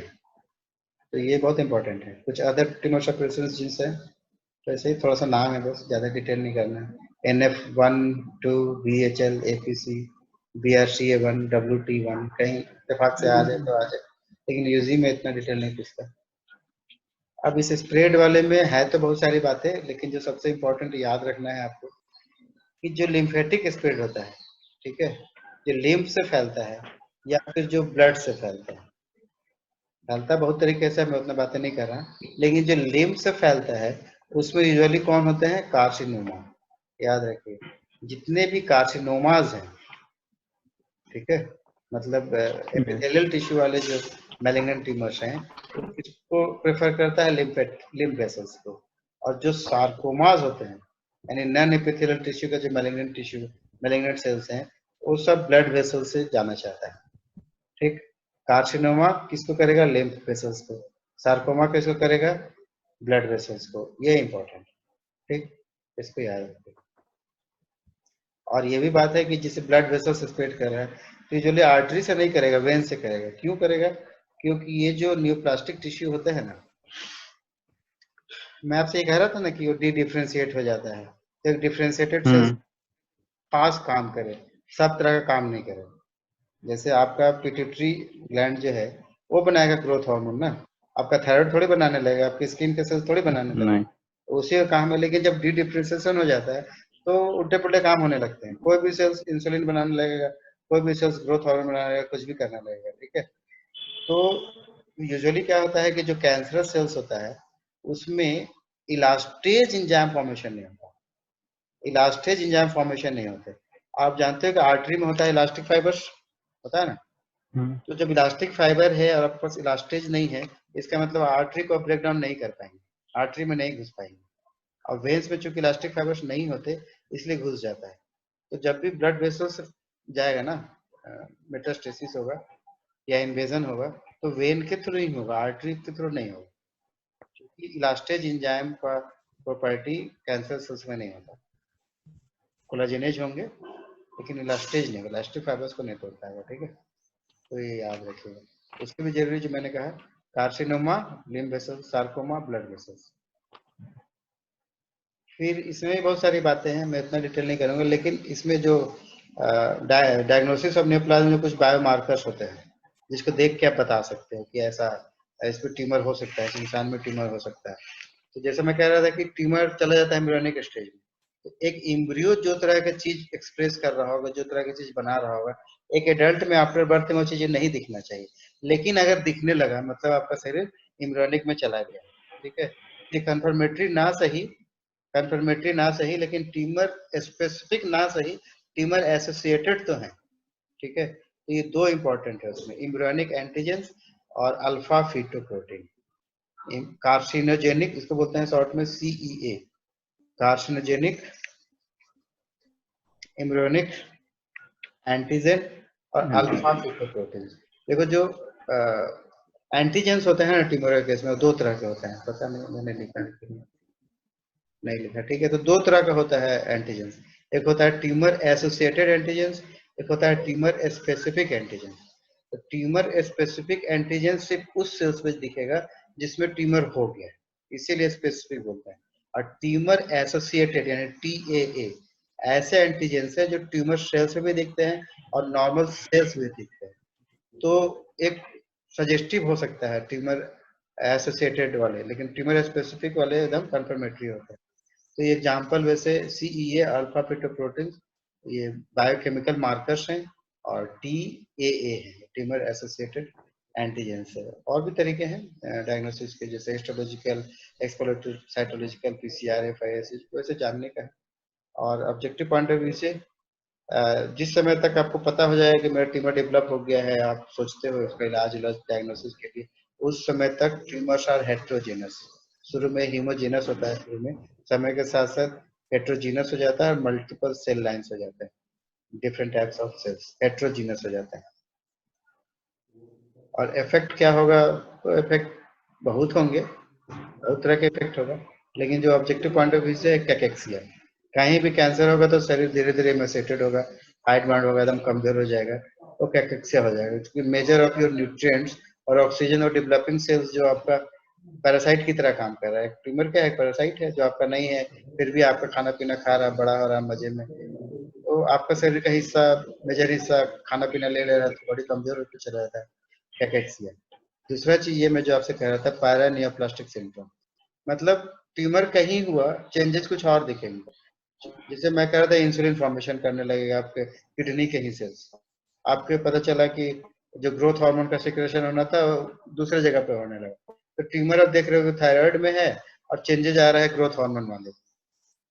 तो इस तरह के जो चेंजेस होता है उसे बोलते हैं पैरानियोप्लास्टिक सिंड्रोम, ठीक है। ये कहीं कुछ अजीब से चेंजेस आएंगे जो आपने सोचे भी नहीं है। तो ऑब्जेक्टिव पॉइंट ऑफ व्यू से इसको एक हाइपोनाइट्रीमिया याद रखिएगा, और याद रखिएगा हाइपर कैल्सियम, ठीक, हाइपर कैल्सियम और हाइपोनेट्रीमिया, ये दो इंपॉर्टेंट है। उसके बाद है ग्रेडिंग एंड स्टेजिंग।